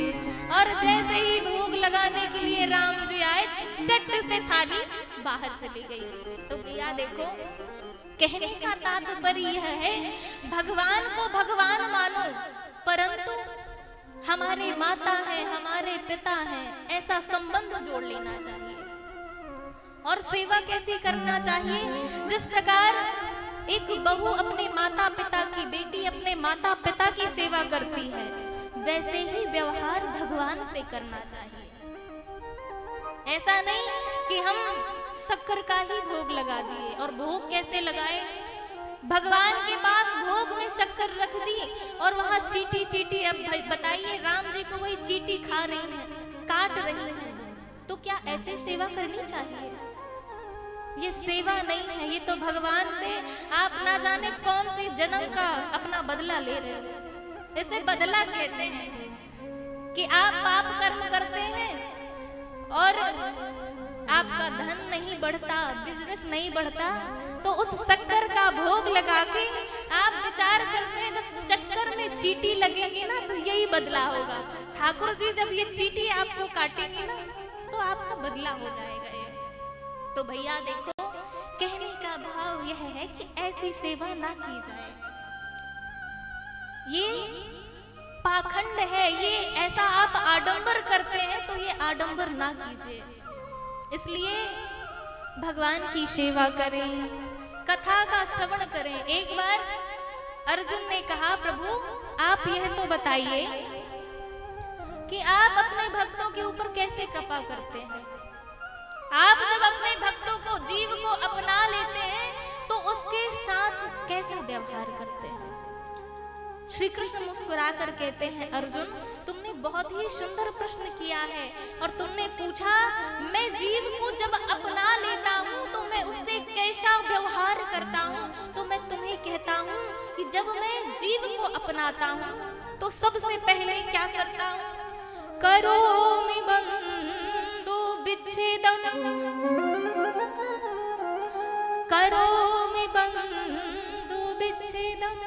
अर्जुन जब मैं जीव को अपनाता हूँ तो क्या करता हूँ, करोमि बंधु विच्छेदम, अर्थात जो उसके अपने सगे संबंधी हैं, माता पिता भाई बहन, मैं इन सबको क्या करता हूँ, छीन लेता हूँ। भाई बहन जो भी स्नेही जन है, जिसे हम अत्यधिक प्रेम करते हैं, मैं उनको क्या करता हूँ, छीन लेता हूँ। अब अर्जुन ने कहा, माधव ये कैसी बात करते हो, ये कैसा प्रेम है तुम्हारा? तुम प्रेम करते हो कि तुम बदला लेते हो? तुम प्रेम करते हो कि तुम बदला ले रहे हो? ये तो मुस्कुराकर माधव कहते हैं, देखो अर्जुन, मैं जिस जीवात्मा को अपनाता हूँ तो सबसे पहले तो उसके स्नेही जनों को छीनता हूँ और फिर क्या करता हूँ। तो अर्जुन ने कहा, फिर क्या करते हैं? तो कहते हैं, हरिश्रये धनम सनैः, हरिश्रये तदधनं श्रये। इसके बाद वो व्यक्ति अपने धन के बल पर गरजता है, अभिमान करता है कि मैं धनवान हूँ और धनवान हूँ तो मैं धन के बल पर मान सम्मान पद प्रतिष्ठा सब कुछ धन के बल पर क्या अपना बना लूंगा। परंतु भैया जब मैं उसका अहंकार देखता हूँ तो उस अहंकार को भी समाप्त कर देता हूँ। तो पहले तो स्नेही जनों को छीनता हूँ और फिर इसके बाद मैं उसके धन को भी छीन लेता हूँ। और जैसे ही धन को छीनता हूँ, अपना लेता हूँ, तो वो जो जीव है वह मेरे पास आर्तनाद करते हुए, आर्त पुकार करते हुए मेरे पास सरेंडर हो जाता है और मेरे पास आता है। तो मैं क्या कहता हूँ, मेरे पास आता है तो वो क्या कहता है, वो कहता है, प्रभु मैं संसार से हार गया हूँ। मैंने जिसके लिए अपना जीवन समर्पित कर दिया, समाप्त कर दिया, आज वो लोग कहते हैं कि तुमने किया क्या। मैंने अपने जीवन का कतरा कतरा खून का उनके लिए बहा दिया, यहाँ तक कि अपना गला काटने के लिए भी तैयार हो गया, परंतु मेरे घर वालों ने क्या किया। देखो ये संसार ऐसा ही है, ये आपके प्रेम को कभी ना जाना है ना जान पाएगा। आप गला भी काट दोगे ना तो कहेंगे अरे अभी अच्छे से नहीं काटा है, अच्छे से काटा। तो भाई आप कितना भी प्रेम संसार वालों से कर लो, परंतु होगा क्या, होगा ये कि आप अगर संसार को अपना मानते हो, क्षण जीवन भंगुर की कलिका, ये जो क्षण भंगुर जीवन है कल रात हिले ना हिले, सुचि श्यामल शीतल की सुगंधी मिले ना मिले। जप ले हरि नाम रे जिब्हा, हो जप ले हरि नाम रे जिब्हा, कल प्रातः काल हिले ना हिले, कल प्रातः काल हिले ना हिले। तो हमें क्या करना चाहिए? हमें क्या करना चाहिए? हमें शिव जी के नाम में डूब जाना चाहिए। वो तेरा पल पल बीता जाए, मुख से जप ले नमः शिवाय, तेरा पल पल बीता जाए।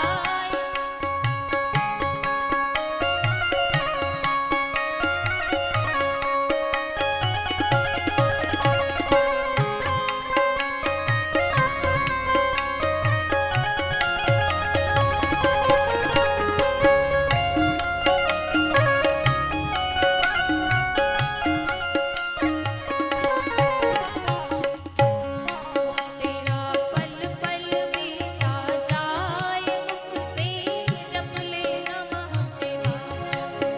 तेरा पल पल बीता जाए, मुख से जप ले नमः शिवाय।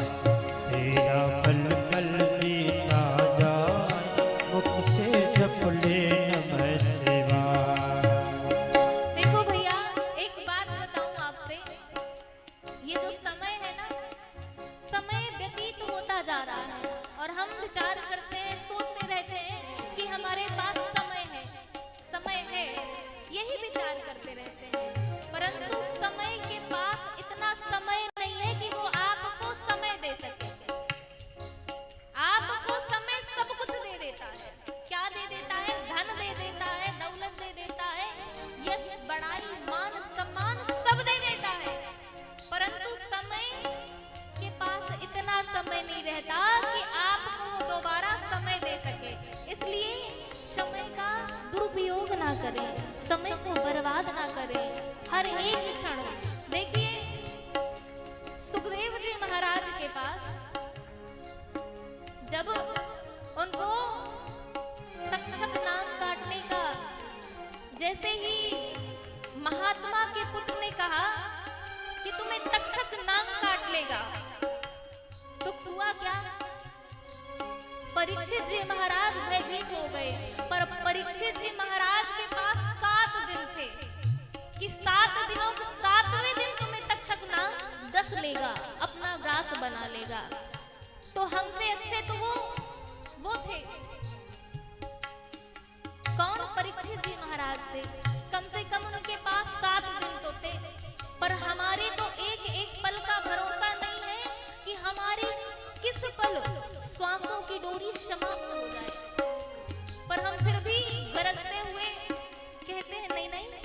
अगर किसी से कहो कि भैया भजन किया करो, तो बोले अभी समय नहीं है।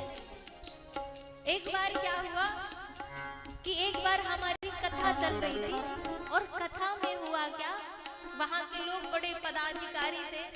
हमने कहा कि आज 6वां दिवस है श्री राम कथा का, तो आप जरूर पधारिएगा। तो उस व्यक्ति ने कहा, उन भैया ने कहा, देवी जी आ तो जाती मगर। अब जैसे ही ये वाक्य मैंने सुना तो मैंने पूछा, आप आते हो जाते मगर क्या क्या क्या मगर? तो उन्होंने कहा कि हम आ तो जाते मगर हमारी छुट्टी नहीं है। हमको छुट्टी रविवार के दिन मिलती है, तो हम रविवार के दिन आएंगे। तो मैंने विचार किया, अगर पत्नी बीमार हो जाए, अगर बहन बीमार हो जाए, पिताजी बीमार हो जाए, तो विचार करोगे कि रविवार के दिन छुट्टी मिले तब दवाई कराने जाएंगे। उनका ट्रीटमेंट रविवार के दिन ही कराएंगे। क्या सोचेंगे? हाँ ना में जवाब दीजिए। क्या विचार करेंगे, तुरंत ही हॉस्पिटल लेकर जाएंगे। परंतु जब भगवान की कथा, भगवान की नाम की चर्चा आई तो आज उन्हें छुट्टी नहीं मिल रही है। और मान लो आप के यहाँ पर माता जी बीमार है या आपकी पत्नी बीमार है और आप भगवान से प्रार्थना करो, डॉक्टर कह दे कि गोलियां जो है, जो टैबलेट है, जो ऑपरेशन है वह अनसक्सेसफुल है, भगवान के ऊपर है, अब बच जाए तो ठीक, ना बचे तो अब भगवत कृपा है। अब आप जाओ भगवान के मंदिर और भगवान से प्रार्थना करो कि भगवान हमारी माता जी बीमार हैं, कृपा करो उन्हें बचा लो। और भगवान जी भी कह दें कि अभी तो हमको टाइम नहीं है, रविवार के दिन कृपा करेंगे, रविवार के दिन बचाएंगे। अगर ऐसा बोले तो बात बनेगी। तो भाई संसार में दिमाग लगाओगे, संसार में दिमाग नहीं लगाओ, परंतु ये जो मन है, हमारा दिल है, वह भगवान को दे दो।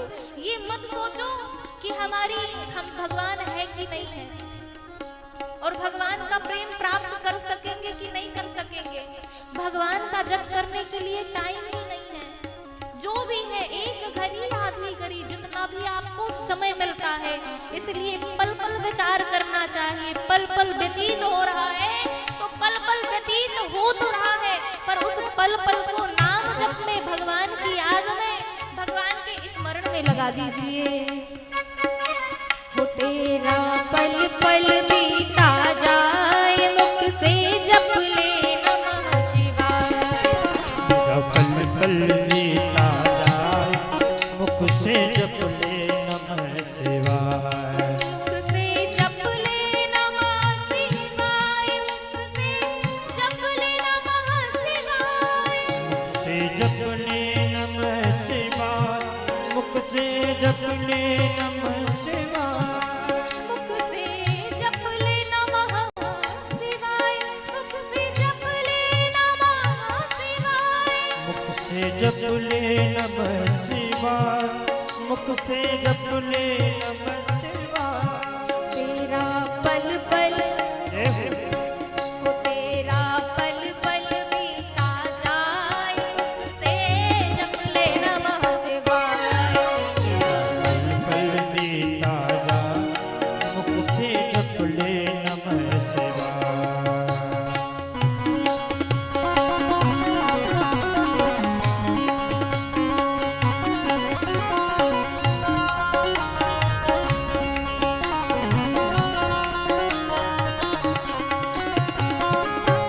अच्छा, मैं आप लोगों से कुछ पूछना चाहती हूँ।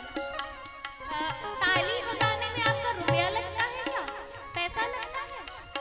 लगता है क्या? हाँ ना में जवाब दीजिए।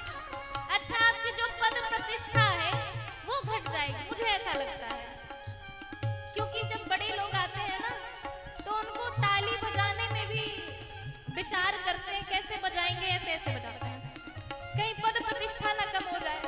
और जो भगवान का भगत होता है ना, वह विचार नहीं करता कि सामने वाला क्या सोच रहा है, वो तो झूमते हुए, नाचते हुए, तालियों का नाद करते हुए भगवान का नाम जप करता है।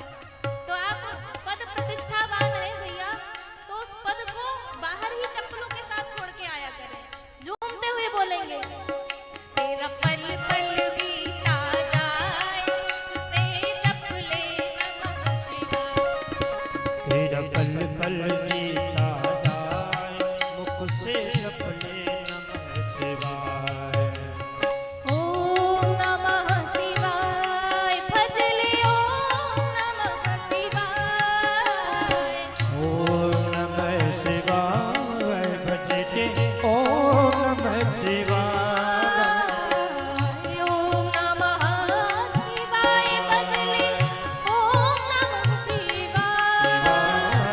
ओम नमः शिवाय, भजले ओम नमः शिवाय। तेरा पल पल, हरि बोल। तेरा पल पल बीता जाए, मुख से भज ले नमः शिवाय। पल पल बीता जाए, मुख से जप ले नमः शिवाय।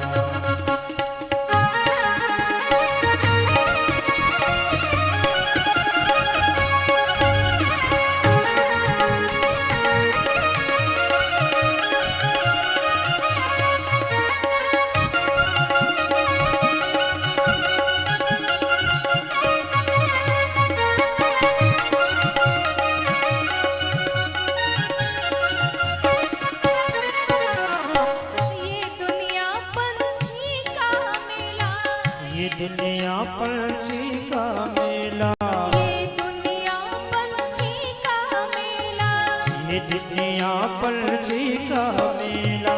सब छोड़ जाना है अकेला, सबको उड़ जाना है अकेला। हम हमेशा अपना साथी ढूंढते हैं, संगी ढूंढते हैं, कथा में भी श्रवण करने आते हैं तो अच्छी बात है। मुझे प्रसन्नता होती है कि आप अपना साथी संगी ढूंढ के लेकर आते हैं और आना भी चाहिए। मैं तो बार बार कहती हूँ, परंतु संसार में साथी संगी ना ढूंढा जाए। क्यों? ये दुनिया पंछी का मेला, ये दुनिया पंछी का ला समझोड़ जाना है अकेला, सबको उड़ जाना है अकेला। शिव शिव हो तो शिव शिव जपता जाए, मन से जप ले नमः शिवाय। हो तो शिव शिव जपता जाए, मुख से जप ले नमः शिवाय। ये तेरा पल पल बीता जाए, मुख से जप ले नमः शिवाय। तेरा पल पल बीता जाए, मुख से जप ले नमः शिवाय।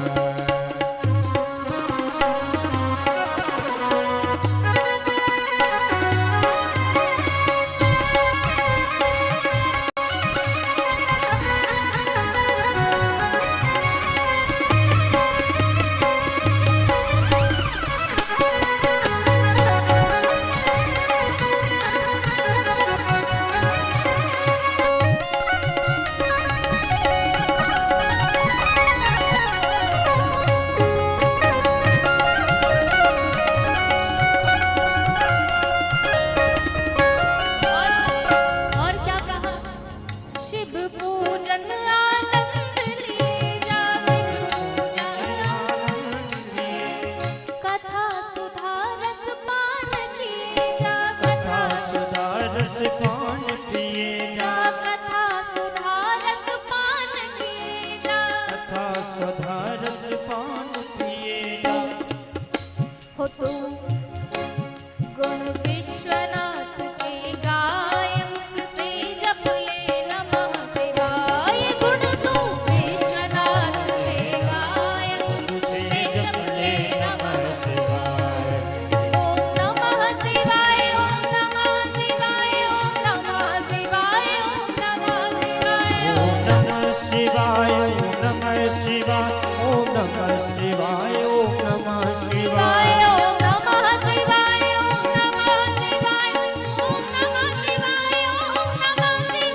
ओम नमः शिवाय, ओम नमः शिवाय, ओम नमः शिवाय, ओम नमः शिवाय। ओम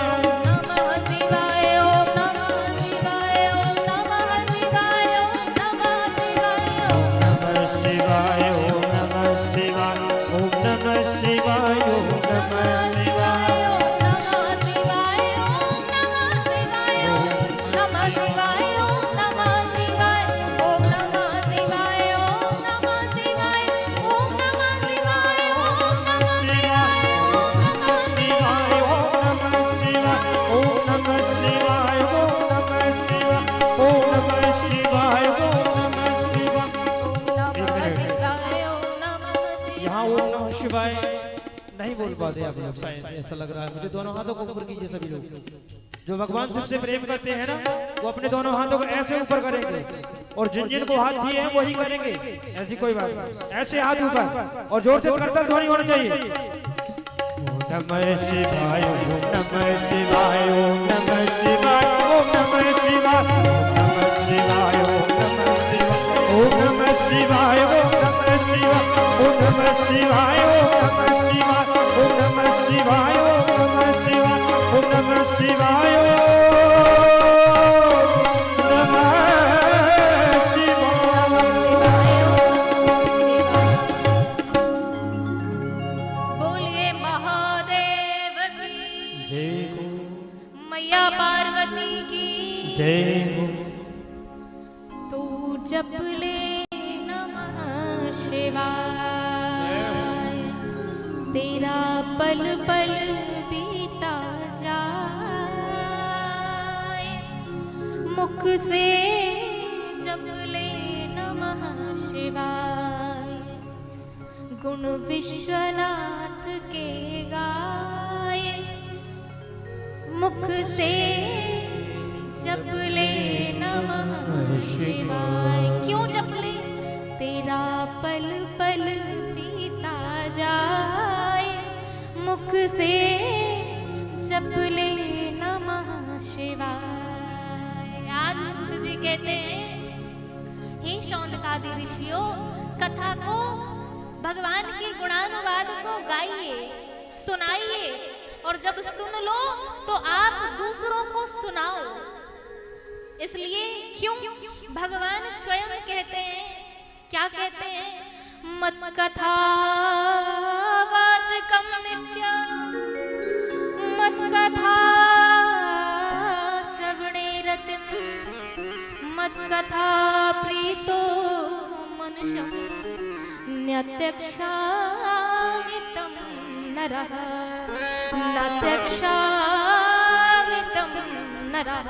भगवान कहते हैं कि जो मेरी कथा को गाता है, जो मेरी कथा कहता है, मत कथा वाचकम नित्य, और जो मेरी कथा का श्रवण करता है, मत कथा श्रवणे रतिम, और जो मेरी कथा में प्रीति रखता है, मत कथा प्रीतो मनसम। तो अर्जुन, मैं उस भक्त को चाहता भी उसका त्याग नहीं कर सकता, उसका कभी त्याग नहीं कर सकता। तो इसलिए भगवान की कथा को पहले सुनाओ, पहले सुनो, फिर सुनाओ, और फिर जब आप श्रवण करेंगे तो आपके चित्त में, आपके हृदय में भगवान के प्रति प्रेम हो जाएगा। आपका जो चित्त है वह निर्मल हो जाएगा। और ये मैं नहीं कह रही, मानस में गोस्वामी तुलसीदास जी भी ने यही कहा कि अगर भगवान को पाया जा सकता है तो केवल एक उपाय है। कौन सा उपाय है?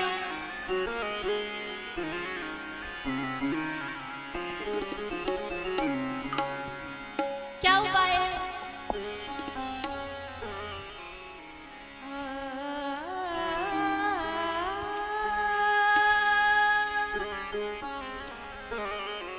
निर्मल मन जन सो मोहि पावा, निर्मल मन जन सो मोहि पावा, निर्मल मन जन सो मोहि पावा, निर्मल मन जन सो मोहि पावा।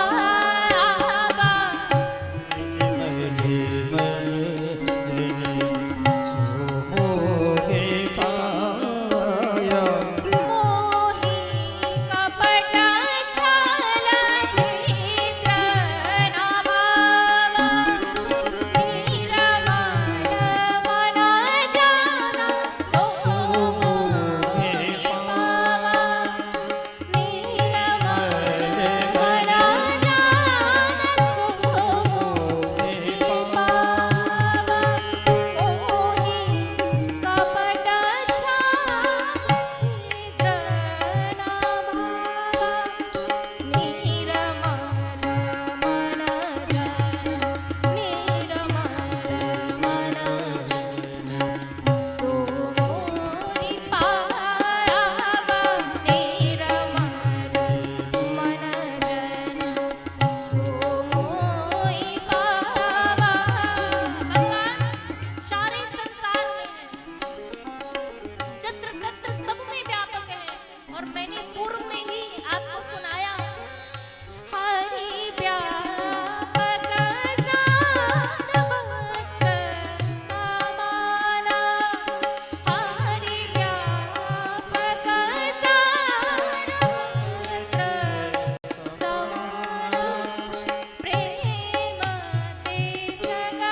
निर्मल हमारा चित्त हो जाए, हमारा अंतःकरण निर्मल हो जाए, तब हम शिव के प्रेम को प्राप्त कर सकेंगे।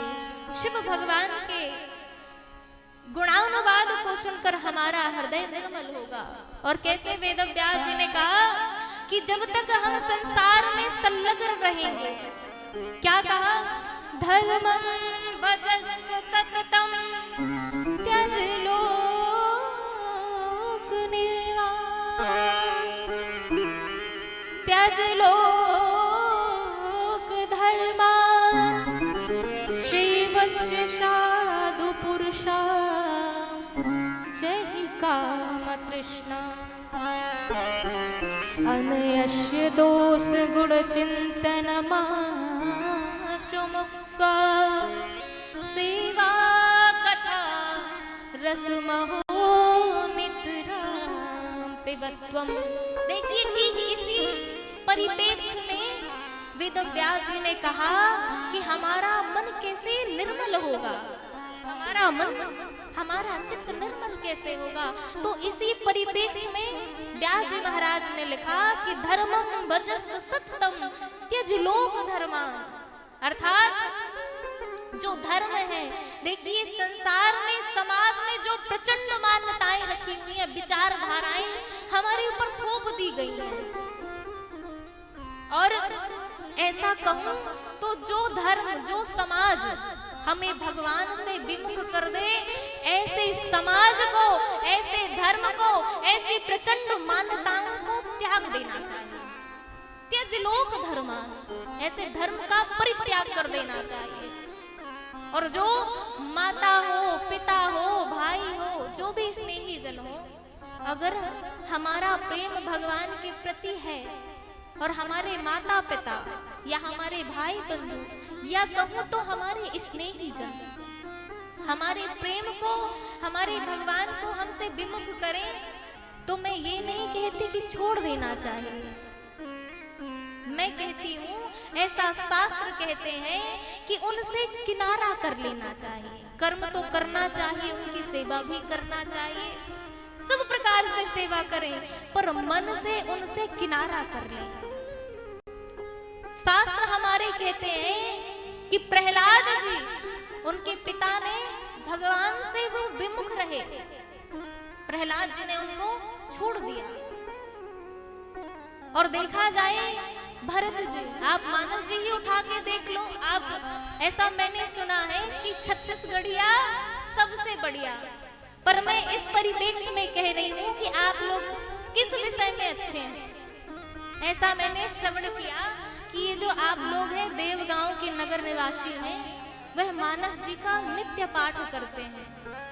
और मैंने यह भी श्रवण किया कि देवी जी, आप जो चौपाइयां गाएंगी उन्हें कंठस्थ होंगी, और आप अगर गलत कहती हैं ना, तो पहले से वो विचार कर लेंगे, मान जाएंगे कि इन देवी जी से बनता जनता कुछ नहीं है, ऐसी नहीं, ऐसी चौपाई बोलते हैं। तो मैं इस बात को जरूर कहूंगी कि देखो भैया, मैं कोई विद्वान नहीं हूँ, मैं कोई ज्ञानी नहीं हूँ, मैंने जो भी अपने गुरुदेव से, जो भी संतों से सुना है, श्रवण किया है, उनकी सन्निधि में जो भी प्रसाद पाया है, मैं आप सभी लोग के सामने, देखिए मैं कथा गाती हूँ, भगवान के नाम गुणगान करती हूँ, जत्र तत्र, देश विदेश सब जगह, पर मैं ये नहीं कहती कि मैं विद्वान हूँ, शास्त्रों में पारंगत हूँ। तो मैंने यहाँ पर सुना कि जो देवगांव के लोग हैं ना, वह मानस जी का पाठ करते हैं और बहुत हद तक गहराई में वो उतरे हुए हैं, उसके मर्म को जानते हैं। तो देखो भैया, हर एक शास्त्र का निचोड़ मानस जी है, और मानस जी का निचोड़ क्या है? भगवान परमात्मा का प्रेम पाना। और भगवान परमात्मा का प्रेम मिलेगा कैसे? तो मैं बता रही थी कि धर्मं भजस्व सततम त्यज लोक धर्मान, उस धर्म को, उस प्रचंड मान्यताओं को हमें त्याग देना चाहिए जो हमें भगवान से विमुख कर दें, जो हमें भगवान से विमुख कर दें। और तुलसीदास जी ने बड़ा ही सुंदर भाव लिखा, पर देखिए उसे गाने का तो बिल्कुल समय नहीं है, ऐसे ही समझ लीजिए बाबा कहते हैं तजो मना हरि विमुखन को संग। क्यों? जिसके साथ जाके संग कुमति उपजत है और परत भजन में भंग। जाके संग कुमति उपजत है परत भजन में भंग। तजोरे मन हरि विमुख न को संग। तजोरे मन हरि विमुख न को संग। जो भगवान से विमुख है ऐसे व्यक्ति से किनारा कर लेना चाहिए, उसके संग को त्याग देना चाहिए। क्यों? आपका सत्संग ही, आपका व्यवहार ही बता देता है कि आप किस व्यक्ति की कैसी संगत में हैं। आपका आचरण, आपका स्वभाव, आपका व्यवहार बता देता है भैया कि आप कैसी संगति के हैं। और सत्संग करना क्यों जरूरी है? सत्संग करना इसलिए जरूरी है क्यों? तब ही होई सब संशय भंगा।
और हमारा आचार विचार व्यवहार ही हमें बता देता है कि हम कैसी संगत में हैं।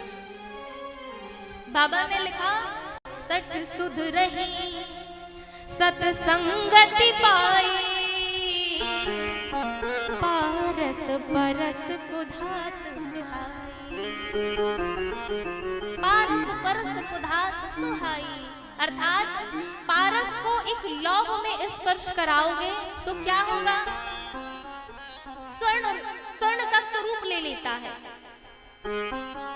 परंतु महाराज ये बताने का आशय तात्पर्य है कि आप पारस को लौह में स्पर्श कराओगे तो वह स्वर्ण के रूप में परिवर्तित हो जाएगा। पर इसमें विशेषता ये नहीं है कि वह पारस में स्पर्श कराया गया लौह जो स्वर्ण में परिवर्तित हुआ है, उस स्वर्ण को आप किसी लौह में स्पर्श कराओ तो वह भी सोने के रूप में परिवर्तित हो जाए। ऐसा नहीं है, ऐसा नहीं हो सकता कि लौह स्वर्ण के रूप में परिवर्तित हुआ और वह स्वर्ण किसी लौह को स्पर्श करा दिया जाए तो वह भी स्वर्ण के रूप में परिवर्तित हो जाए। वह स्वर्ण के रूप में परिवर्तित नहीं होगा। परंतु जब एक मूर्ख व्यक्ति का मतलब क्या? मूर्ख व्यक्ति अगर रूम में कक्ष में मच्छर है और उस मूर्ख व्यक्ति से कह दिया जाए कि जहां मच्छर है वहां पे स्प्रे मार दो, अब वो मूर्ख है, आपके नाक के पास भी मच्छर उड़ेगा ना तो वहां भी मार देगा और मच्छर के साथ साथ आप भी निपट जाओगे। अब मूर्ख है तो मूर्ख का मतलब क्या? जिसे कोई ज्ञान ना हो, ना रहने का, ना बोलने का, ना सुनने का, किसी का ज्ञान ना हो, पर वह मूर्ख व्यक्ति भी महाराज विद्वान के संग से वह विद्वान बन जाता है, संत के संग से वह विद्वान बन जाता है। और मूर्ख बना व्यक्ति जो विद्वान बन जाता है वह भी किसी की अगर सन्निधि में आ जाए, वह दूसरे को स्पर्श करे, दूसरे की सन्निधि में आ जाए तो वो जो मूर्ख व्यक्ति विद्वान बना है वह दूसरे को भी विद्वान बना देता है। यह चमत्कार सत्संग में, इसलिए सत्संग करना चाहिए। और जिसकी जैसी संगति होती है, सूत जी कहते हैं शौनकादि ऋषियों, सत्संग की क्या महिमा है। कदली सीपा भुजंग मुखा स्वातिक गुण तीन, और जैसी संगत बैठी तैसो ही फल दीन। अगर स्वाति नक्षत्र की बूंद केले में पड़े तो क्या हो जाता है? केले में कपूर बन जाता है। और सीप में पड़े तो क्या बनता है? मोती। और महाराज सर्प के नाग के मुख में पड़े तो क्या पड़ता है? क्या बनता है? विष। तो देखिए बूंद एक ही है, बूंद एक है परंतु गुण अलग अलग है। तो हमारी सत्संग की जो विधि है, यहाँ पे सूत जी महाराज ने शौनकादि 88,000 ऋषियों को बड़ी सुंदर बतलाई है और कहा सत्संग का जीवन में बहुत ही प्रभाव होता है। परंतु देखो समझाना भी उसे चाहिए, बताना भी उसे चाहिए जो समझने के लिए तैयार हो। और अगर समझा रहे हो आप और सामने वाले ने कहा कि भैया मत समझाओ, हम सब जानते हैं, जो बता रहे हो उससे भी अधिक जानते हैं, इसलिए इस परिप्रेक्ष्य में यह बात रखी। जो सोया हो नींद में उसे जगाया जाए, जो सोया हो नींद में उसे जगाया जाए। अगर जो सोया हो नींद में उसे जगाना तो पॉसिबल है, संभव है, परंतु जो सोने का नाटक कर रहा हो, जो नाटक बस सोया हो, तो क्या उसे जगाया जा सकता है? नहीं जगाया जा सकता। एक महात्मा जी थे, उनसे मैंने यह प्रसंग, यह घटना सुनी। वृंदावन की बात है। दो मित्र थे और वो एक भगवान का भगत था और जो दूसरा था वह नास्तिक था, वो भगवान को नहीं मानता था। पर दो आपस में बड़े, उनकी बहुत ही मित्रता थी, बड़ा प्रेम, आपस में बड़ा प्रेम रखते थे। तो जो भगवान का भगत था उसने कहा कि भैया देख, मैं तुझसे बहुत प्रेम करता हूँ और मैं चाहता हूँ कि तेरा कल्याण हो, मैं तेरा कल्याण चाहता हूँ। तो एक काम कर, आज चल अपन दोनों बांके बिहारी के दर्शन करने चलते हैं। मित्र ने कहा देख, मैं मित्र हूँ तेरा, तू मुझसे प्रेम करता है, मैं तुझसे प्रेम करता हूँ, ये बनी बात है, ठीक जम रहा है, ये बात मुझे ठीक लगी। पर अगर तू कहता है कि मैं बांके बिहारी के दर्शन करने के लिए जाऊं, तो देख भैया ये बात अपनी तो अपने पास रख, मुझे भगवान पर कोई प्रीति नहीं है। भगवान है भी कि नहीं है, मैं नहीं मानता भगवान, तू जा, तुझे जाना है तो तू जा, मैं तुझे मना भी नहीं करूंगा। अब मित्र ने कहा, अरे भैया देख, तू मुझसे प्रेम करता है ना, मेरे प्रेम के खातिर तो चल, बस एक बार लेके जाऊंगा, फिर नहीं कहूंगा कभी कि तू चल। जैसे तैसे मनाया और दोनों मित्र बांके बिहारी के दर्शन करने के लिए गए। और संयोग बस बांके बिहारी जी के मंदिर में बड़ी अद्भुत भीड़ लगी हुई थी। अब महाराज चप्पल जैसे तैसे अंदर गए और अंदर जाके क्या किया, जैसे तैसे अंदर गए, संयोग बस श्रृंगार आरती चल रही थी। और जैसे ही संयोग बस श्रृंगार आरती चल रही थी तो महाराज जो भगत था वह आरती बड़े भाव के साथ गा रहा था, बड़े प्रेम में मगन होते हुए, झूमते हुए, नाचते हुए, जयकार लगाते हुए वह आरती का आनंद ले रहा था, भगवान की छवि को निहार रहा था। अब दीपक जलाया हुआ था, आरती हुई, पानी सिंचित किया गया और जैसे तैसे दोनों मित्र बाहर आए। भगत ने कहा, आज तो इतना आनंद आया कि मैं क्या ही कहूँ, आज मैं इस आनंद का वर्णन नहीं कर सकता।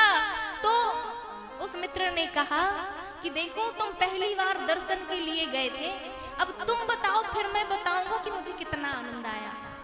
मित्र ने उस नास्तिक मित्र से पूछा तो उस नास्तिक मित्र ने कहा, अरे भैया इतना आनंद आया कि पहले तो मंदिर के बाहर मैंने जो चप्पल उतारी थी, मेरा मन चप्पल में लगा हुआ था कि कहीं चोर न चुराए के ले जाए, और चोर चुरा के ले जाएगा तो इतनी महंगी चप्पल ठाकुर जी तो दे नहीं देंगे। तो पहला मन तो मेरा ये जो चप्पल रखी थी मंदिर के बाहर उसमें लगा हुआ था। और मैंने तुझसे कहा था कि मुझे मत ले जा। इतना आनंद दिलाया कि जैसे ही अंदर गया तो कोई यहाँ से थप्पड़ मारे, कोई यहाँ से मुक्का मारे, इतना आनंद आया। तो मित्र ने कहा, चलो कोई बात नहीं, भीड़ थी, धक्का मुक्की होती रहती है भैया, कोई बात नहीं, अब ये तो बताओ तुम्हें क्या आनंद आया। तो मित्र ने कहा, इतना आनंद आया कि वहां मूर्खों की जमात थी, सब के सब मूर्ख। अब मित्र ने कहा, ऐसा क्यों कह रहे हो तुम? तो मित्र ने कहा कि मैं इसलिए ऐसा कह रहा हूँ कि देखो, वहां एक पत्थर की मूर्ति थी, अब वहां के लोग बड़ा झूमते नाचते हुए गा रहे थे, और जैसे ही झूमते नाचते गा रहे थे तो जो महात्मा जी हैं तो वो एक दीपक जलाकर उतार रहे थे, दिखा रहे थे कि भाई जिसके लिए तुम नाच रहे हो, जिसके लिए झूम रहे हो, वो कोई भगवान नहीं है, पत्थर है, पत्थर। मत झूमो, देखो मैं दीपक से दिखा रहा हूँ कि ये पत्थर है, पत्थर, ये कोई भगवान नहीं है। पर ये लोग नहीं माने, ये लोग क्या करते रहे थे, ये लोग झूम रहे थे, नाच रहे थे, गा रहे थे। तो इन मूर्खों की जमात को, जो महात्मा थे ना, पंडित थे, तो दूसरा काम क्या किया कि वो जो सो रहे थे ना, वो सो ही रहे थे, गा ही रहे थे, नृत्य ही कर रहे थे। तो उन्होंने पानी लिया और उन सोते हुए व्यक्तियों के ऊपर डाला कि अरे मूर्खों, अब तो उठ जाओ, ये कोई भगवान नहीं है, ये पत्थर है, पत्थर। उनके ऊपर पानी भी सिंचित किया, पर वो इतने मूर्ख कि वो गाते रहे, बजाते रहे। ऐसा आनंद मुझे आया, इतना आनंद मुझे आया। अब उस भगत के आंखों से आंसू बहने लगे कि मैं किसे समझाने जा रहा था, जो समझने के लिए तैयार ही नहीं है, मैं उसे समझाने जा रहा था। वह आज रोने लगा और विचार किया कि समझाना भी किसको चाहिए, जो समझने के लिए तैयार हो, जो आपकी बातों को समझे उसे समझाओ। और अगर सामने वाला, कितनी बार समझाना चाहिए, एक बार समझाओ, 2 बार समझाओ और तीसरी बार समझ जाओ खुद कि ये सामने वाला समझने वाला नहीं है। तो समझाना भी उसको चाहिए जो भगवान की चर्चा सुने, जिसका आचार विचार व्यवहार सरस हो। और उसका विचार, उसका व्यवहार सरस होता है जो संतों की मंडली में बैठता है, संतों की सन्निधि में बैठता है और भगवान के गुणानुवाद को श्रवण करता है। और हम कितने भाग्यशाली हैं कि हमारा जन्म भारत भूमि में हुआ। इस कथा के लिए आपको पता है देवता भी तरसते हैं, जिस कथा को हम आज आप सभी श्रवण कर रहे हैं। और ये मैं नहीं कह रही, मैं ये कपोल कल्पित बातें नहीं कह रही, ये शास्त्र कहते हैं। अहो अमीशाम किमकारी शोभनम प्रसन्नेषां सदितः स्वयं हरिः यैर्जन्म लब्धः नृषु भारताजिरे मुकुंद सैवो स्त्राहिणः। जिस कथा को श्रवण करने के लिए देवता भी तरसते हैं। वेदव्यास जी ने कहा, परीक्षित ये जो कथा सुन रहे हो ना तुम, इस कथा के लिए ये जो इस भारत भूमि में जन्म ले लेता है, उस जीवात्मा से देवता भी ईर्ष्या करते हैं। तो सूत जी से परीक्षित जी ने कहा कि भगवान आप ये बताइए कि देवता तो अब देवता है, देवताओं की पूजा करते हैं ये जीवात्मा, ये मनुष्य, तो ईर्ष्या किस बात की, ये ईर्ष्या क्यों करते हैं? तो सूत जी ने कहा कि देखो परीक्षित, ये ईर्ष्या इसलिए करते हैं, एक बार की बात है कि राजा ने अपने खजाने को खोल दिया। राजा ने अपने खजाने को खोला, स्वर्ण निकला, स्वर्ण सबको दान कर दिया। चांदी उस खजाने से निकली तो चांदी भी दान कर दी। अब बचा लौह, जो लोहे का सामान था वह बचा। तो अब महाराज, अब जिसके पास स्वर्ण जिसको नहीं मिला और न जिसको चांदी मिली, अब वह मन गिराकर उस लोहे को ही लेने लगा, लोहे की वस्तुओं को ही लेने लगा महाराज। और जैसे ही लेने लगा और स्वर्ण वाले, चांदी वाले बड़े प्रसन्न थे, बाहर निकल गए।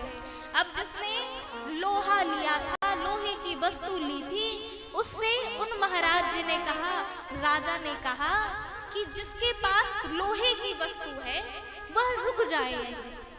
और जैसे महाराज रुक गए तो जिसने स्वर्ण पाया था, स्वर्ण के आभूषण पाए थे, चांदी का सामान पाया था, वह बाहर से एकाध लोग झांकने लगे, ताका झांक के कानाफूसी करने लगे कि अरे इन्होंने रोका क्यों, ये लौह की जो वस्तु लिए हुए क्यों रोका। अब जब ताका झांकी करने लगे तो उस राजा ने कहा, जिसने भी लौह का सामान लिया है, अब राजा के हाथ पारस मणि लग चुकी थी। और जैसे ही लौह में स्पर्श कराया महाराज, वह स्वर्ण में परिवर्तित हो गया। अब सभी लोग झूमने नाचने लगे। तो देखो, इस कथा को बताने का उद्देश्य यह है कि हमारा जो ये मनुष्य शरीर है ये लौह है, और जब पारस मणि संत से स्पर्श होता है तो यह मानो स्वर्ण के रूप में, स्वर्ण के स्वरूप में परिवर्तित हो जाता है और वह भगवान का भक्त बन जाता है। इसीलिए देवता मनुष्य के रूप से ईर्ष्या करते हैं। और हमारा भारत भूमि में जन्म हुआ, हम तो बड़े प्रेम के साथ, बड़े आनंद के साथ गाते बजाते हैं। और क्या कहते हैं, भारत भूमि की महिमा क्या है? जहाँ डाल डाल पर सोने की चिड़िया करती है बसेरा, ऐसा भारत देश है मेरा, ऐसा भारत देश है मेरा। डाल डाल पर सोने की चिड़िया करती है बसेरा, वो भारत देश है मेरा, वो भारत देश है मेरा। जहाँ सत्य अहिंसा और धर्म का पग पग लगता रहेगा, वो भारत देश है मेरा, वो भारत देश है मेरा।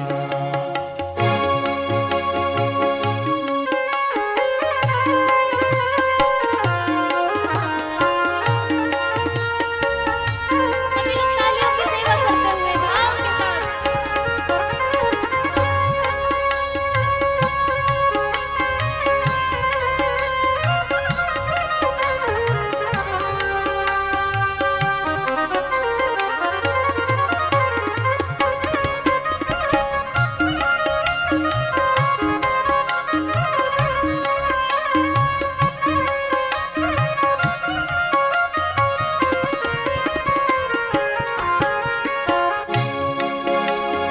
धरती जहाँ ऋषि मुनि जपते प्रभु नाम की माला। हरिओ हरिओ हरिओ हरिओ।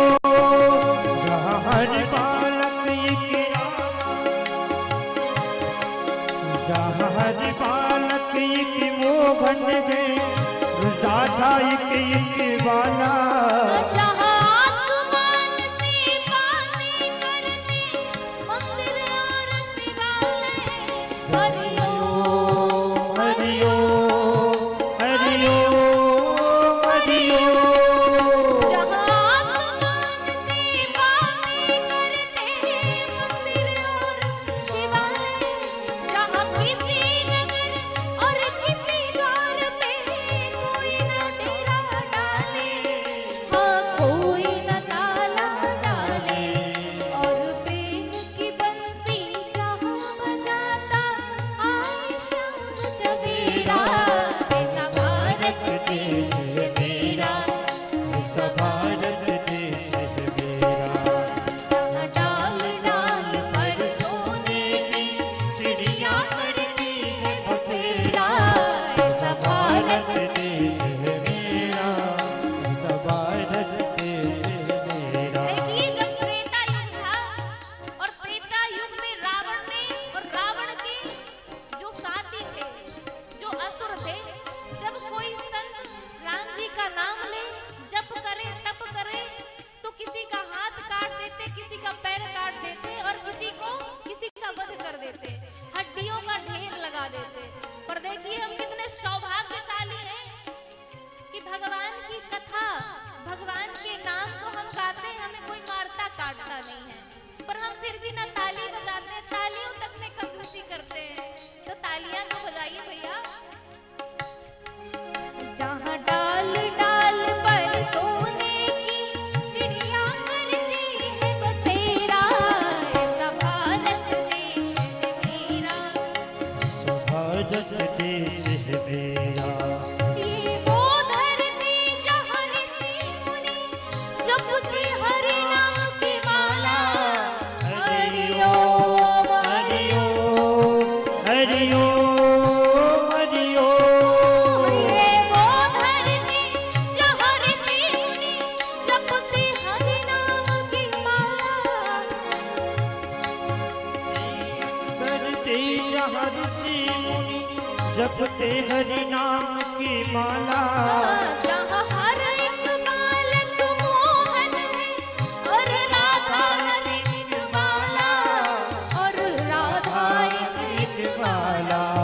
जहाँ सूरज सबसे पहले आकर डाले अपना डेरा। ऐसा भारत देश है मेरा, ऐसा भारत देश है मेरा, ऐसा भारत देश है मेरा, ऐसा भारत देश है मेरा।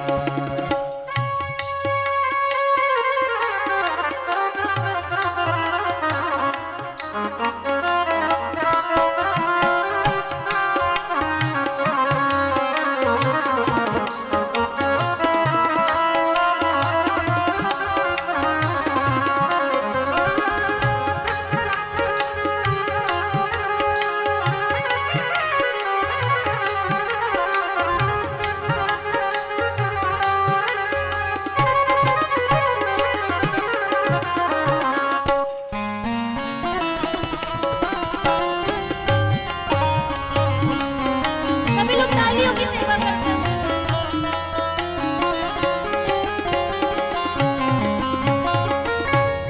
हर हर महादेव शंभो, हर हर महादेव शंभो, हर हर महादेव शंभो, हर हर महादेव शंभो।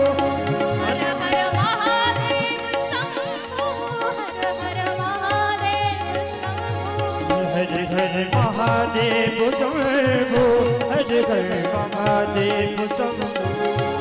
हर हर महादेव शंभो, हर हर महादेव शंभो, हर हर महादेव शंभो।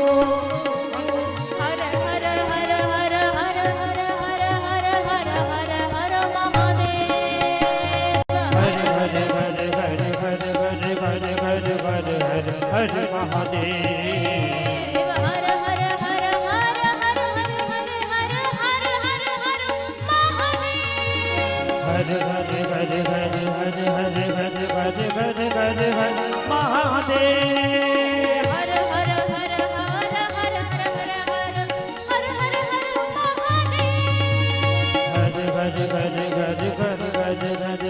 हर घर घर महादेव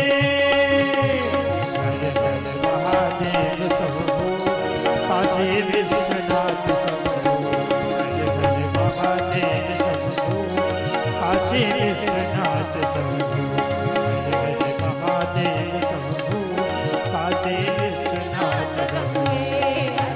महादेव शंभो काशी विश्वनाथ शंभो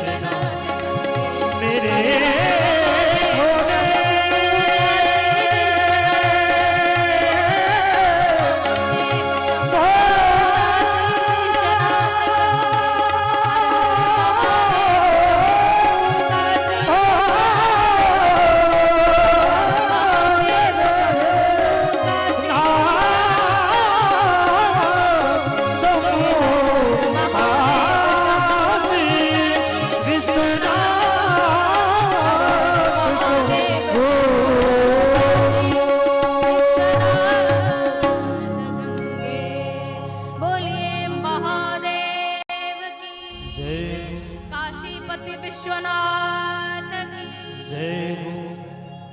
हर हर महादेव शंभो काशी विश्वनाथ गंगे हर हर महादेव शंभो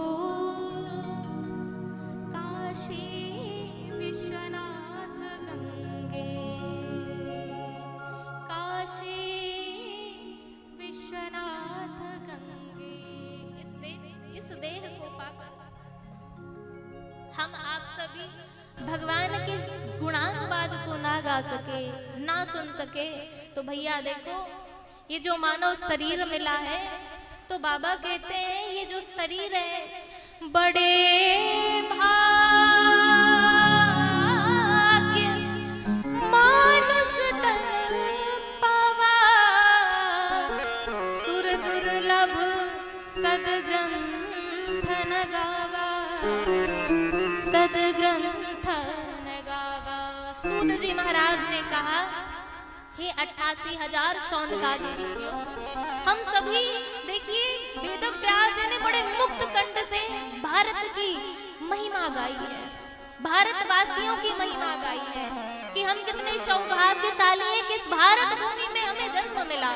हम स्वच्छंद रूप से भगवान की भक्ति कर सकते हैं, भगवान की पूजा कर सकते हैं, अर्चना कर सकते हैं, वंदना कर सकते हैं।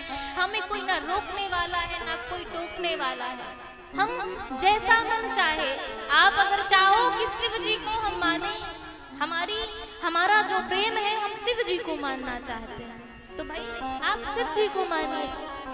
अगर कोई कहता है कि हम तो कन्हैया जी को मानना चाहते हैं, तो कोई आपको रोकेगा नहीं। अपितु मैं कहना चाहूंगी कि कभी कभी ऐसा होता है, श्रवण में आता है, सुनने को मिलता है कि भगवान का अपराध भी हमसे हो जाता है। कैसे?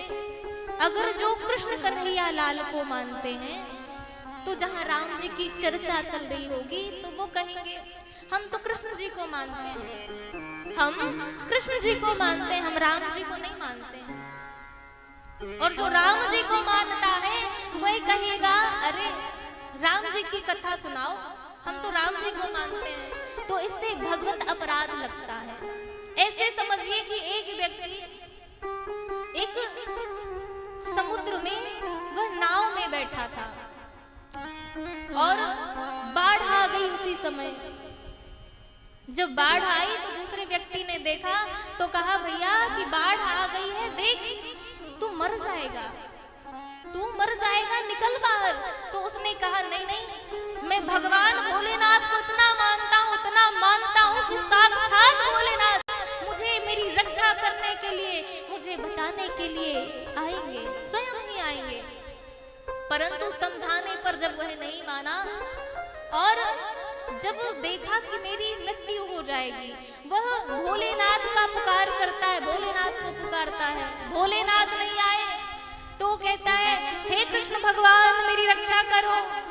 जब देखा कि कृष्ण भगवान भी नहीं आ रहे हैं तो कहा हे रघुनाथ जी मेरी रक्षा करो। और जब राम जी को भी आते नहीं देखा तो विचार करता है, लगता है पुरुष वर्ग में बिजी मैन है ये सब, तो कोई स्त्री को बुलाया जाए। देवी जी को बुलाया। अब देवी जी को बुलाने के लिए वह गाने लगा कि हे सरस्वती मैया, हे देवी जी, हे शारदा मैया, मेरी रक्षा करो, मेरी रक्षा करो। और शारदा मैया रक्षा करने के लिए नहीं आई और वह नाव डूब गई। और जब नाव डूबी तो उसकी मृत्यु हो गई। और जब उसकी मृत्यु हुई, यमपुरी को गया तो सबसे पहले यमराज ने कहा अपने दूतों से किसको, जाओ उसने आजीवन पापी पाप किया है, जाओ नरक में डाल दो। उस व्यक्ति बेचारा गांव का था, उसने कहा पहले सुनो मेरी बात, नरक में बाद में डालना, पहले ये बताओ भगवान होता है कि नहीं होता है। तो अब यमराज ने कहा, धर्मराज ने कहा बिल्कुल भगवान होता है। तो भगवान होता है तो मुझे भगवान से थोड़ी मुलाकात करनी है, वाद संवाद करना है।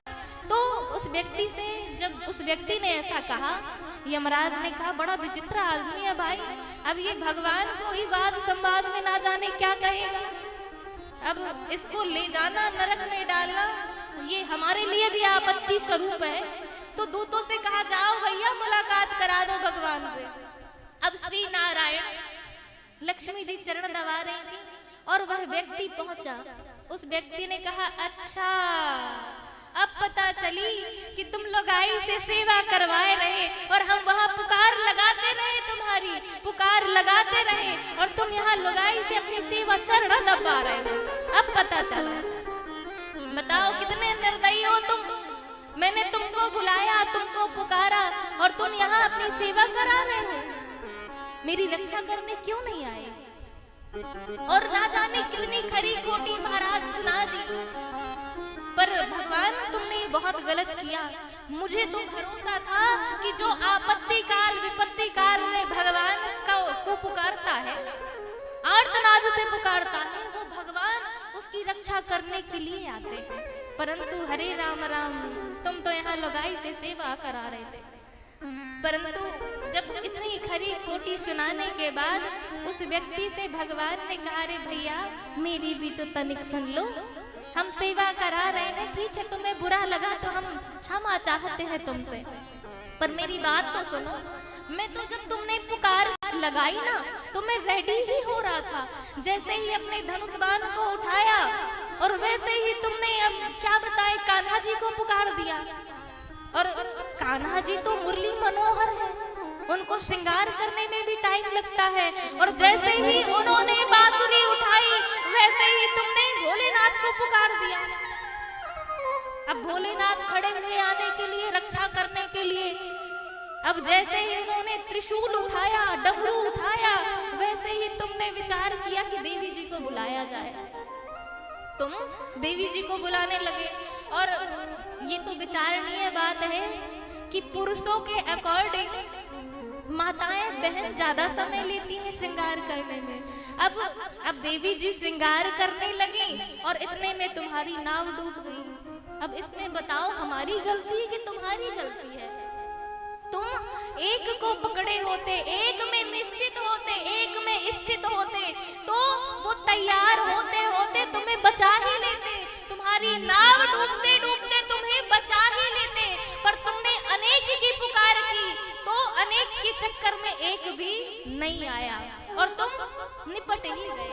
अब बताओ हमारी गलती है कि तुम्हारी गलती है? इसलिए भटको मत भैया, अगर भटके तो अटक जाओगे। कबीरदास जी ने कहा, क्या कहा? कबीरा कुआं एक है, कबीरा कुआं एक है, पनिहारने अनेक, और बर्तन सबके न्यारे हैं, पर पानी सब में। बर्तन सब के न्यारे हैं, पर पानी सब में। कबीरदास जी ने कहा कि देखो, आप जो पनिहारने होती है ना, वो अनेक अनेक प्रकार के बर्तन लेकर आती हैं। कोई चांदी का लेके आता है, कोई सोने का, कोई स्वर्ण जड़ित, कोई मणि जड़ित लेकर आता है। परंतु आपके पात्र अनेक हो सकते हैं, पर पानी सब में एक। आपका सोने का पात्र हो, चांदी का हो, लकड़ी का हो, किसी का भी हो, पर पानी तो सब में एक ही होता है। तो कहने का भाव यह है कि भटको मत, भटकोगे तो अटक जाओगे। इसलिए एक पर ही इष्ट रहो, एक को ही मानो और एक को ही मरते दम तक। भगवान तो अनेक हैं, जैसे माता पिता एक हैं। हम किसी को भी माता पिता मैया नाम से पुकार देते हैं, पर जननी तो एक ही होती है, जननी एक ही होती है। इसी प्रकार पूजा सबकी करो, सबको अपने, जिसको आप भाव से मानते हो सबको उस भाव से मानो, सबको एक रूप में देखो। यह कथा हमें सुंदर सीख देती है कि हमारा विचार, हमारा मन, हमारा चित्त एक प्रभु को मानो, या भोलेनाथ को या राम जी को। अगर सबको पकड़ोगे तो कोई हाथ नहीं आने वाला, आपको किसी का प्रेम नहीं मिलने वाला। इसीलिए भाव से, श्रद्धा से हमें भगवान को मानना चाहिए। तो भाव से कहिए, वरदान क्या? हम अगर भोलेनाथ तो भोले भाले होते हैं, और हम मांगते क्या है उनसे? हम क्या मांगते हैं? भले हम 11 रुपया चढ़ाएं, पर हाथ जोड़ के कहते हैं, हे नाथ, हे भोलेनाथ, हमें तो हवाई जहाज ही चाहिए। हवाई जहाज के नीचे नहीं मांगते हैं। तो क्या मांगना चाहिए?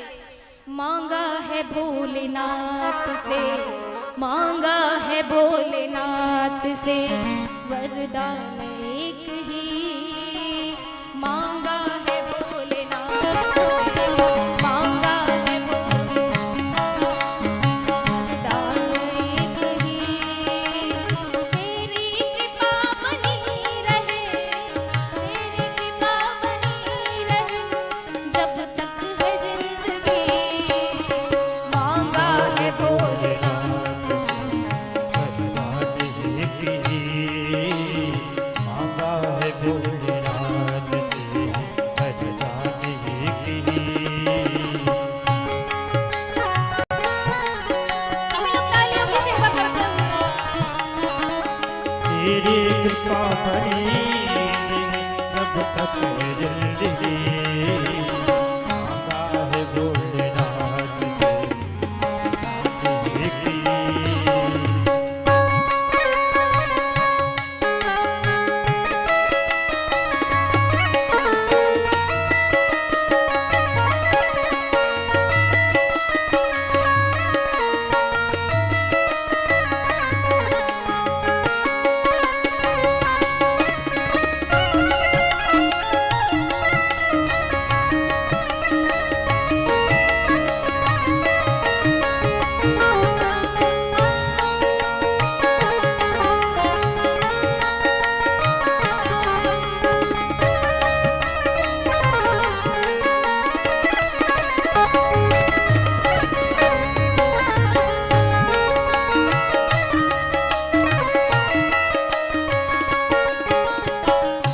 अच्छा, मैं आपसे पूछना चाहूंगी, कोई आपके घर में एक बार मांगने आए, 2 बार मांगने आए, 3 बार तो दे दोगे, पर जब बार बार आए तो सामने वाला कहेगा अपने पुत्र से, बोल दो कि पापा जी घर में नहीं है, जब आएंगे तब देंगे।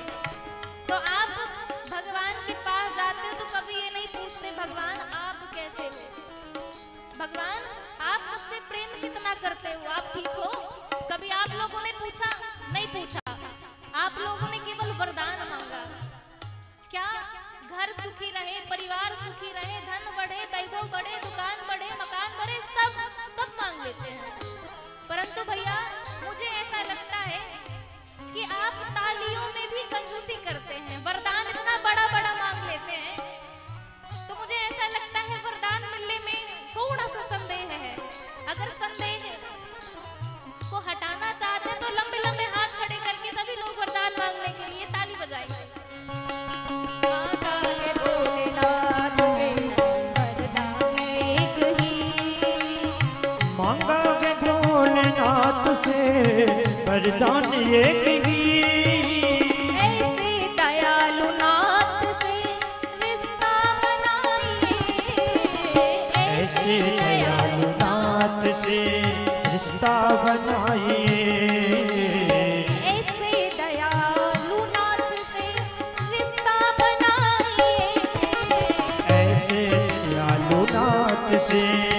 रिश्ता बनाए, ऐसे रहेगा आपको जो कुछ भी चाहिए, मिलता रहेगा आपको जो कुछ भी चाहिए। ऐसा करिश्मा होगा जो, ऐसा करिश्मा जो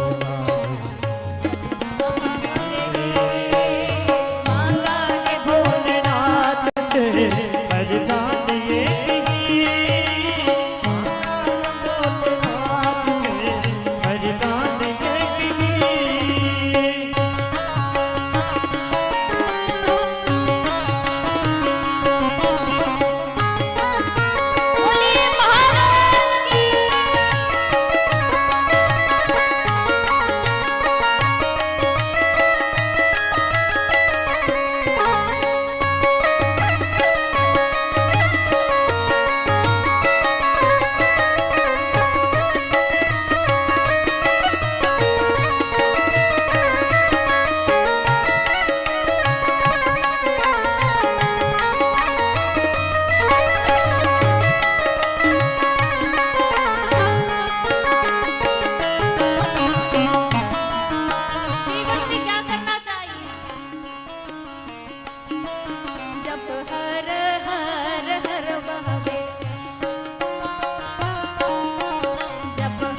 बोलिए महादेव की। आइए हम सभी लोग आरती की ओर चलें।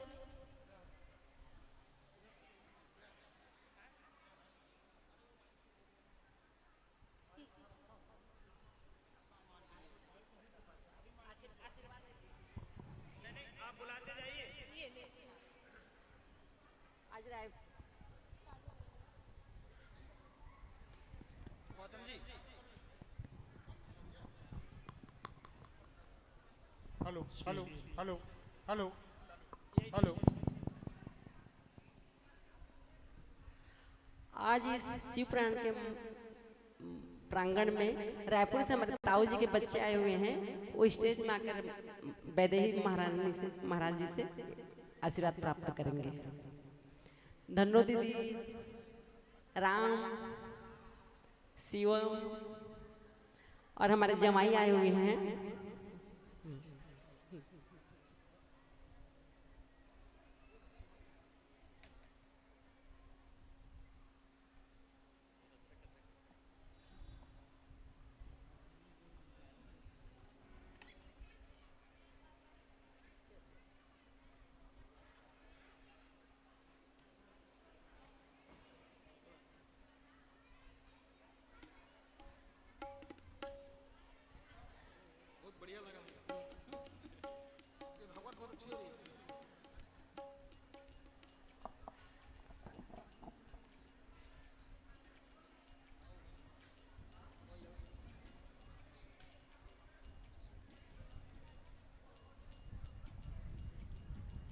मधु, तू भी आजा।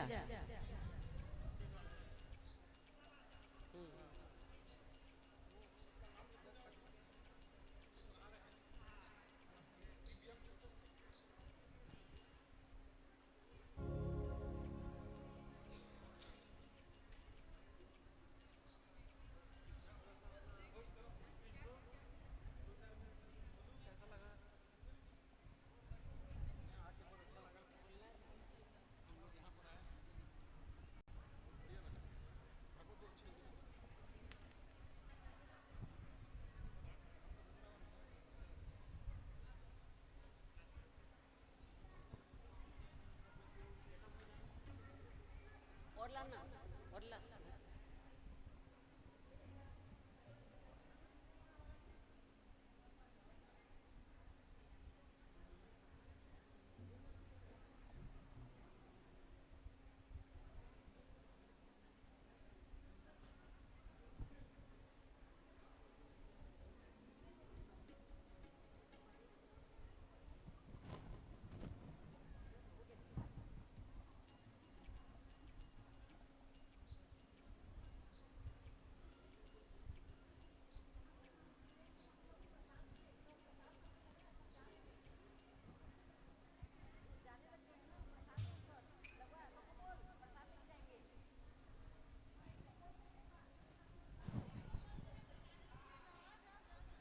सभी भैया लोग से अनुरोध है, प्रसाद लेते हुए जाएंगे। बस अभी आरती होगी और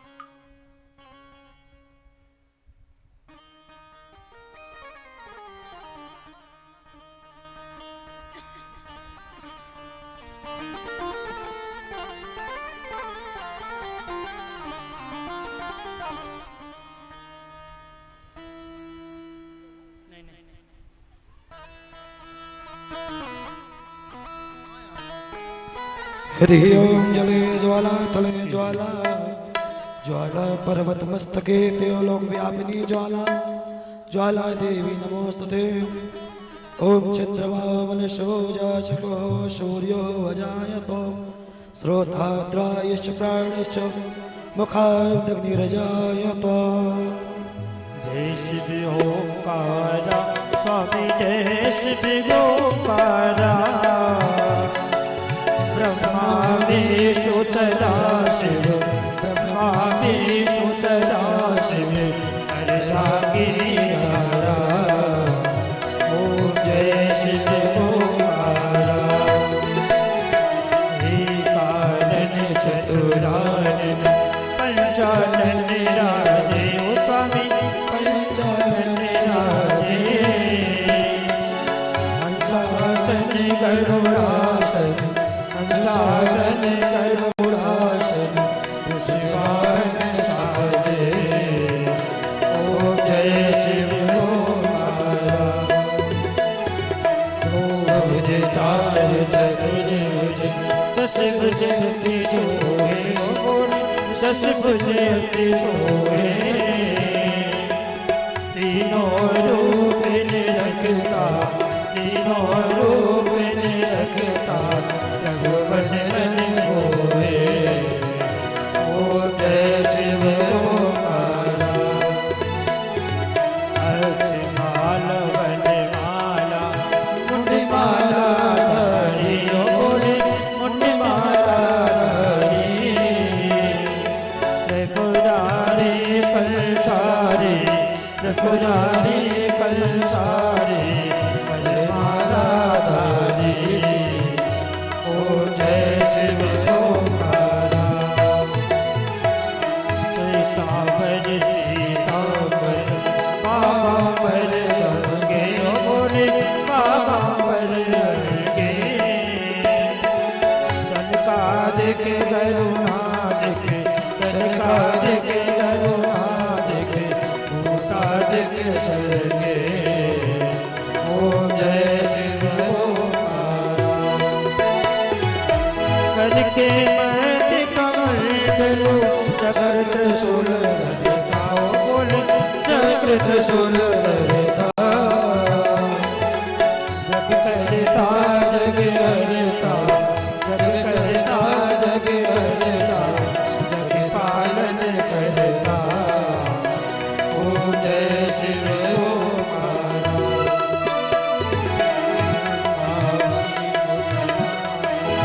जानत अभिवेका बोले जानत अभिवेका प्रणवाक्षर के मध्य प्रणवाक्षर के मध्य ये तीनों एका ओ जय शिव ओंकारा तेरे गुण स्वामी जी की आरती जो कोई नर गावे ओ बाबा प्रेम से गावे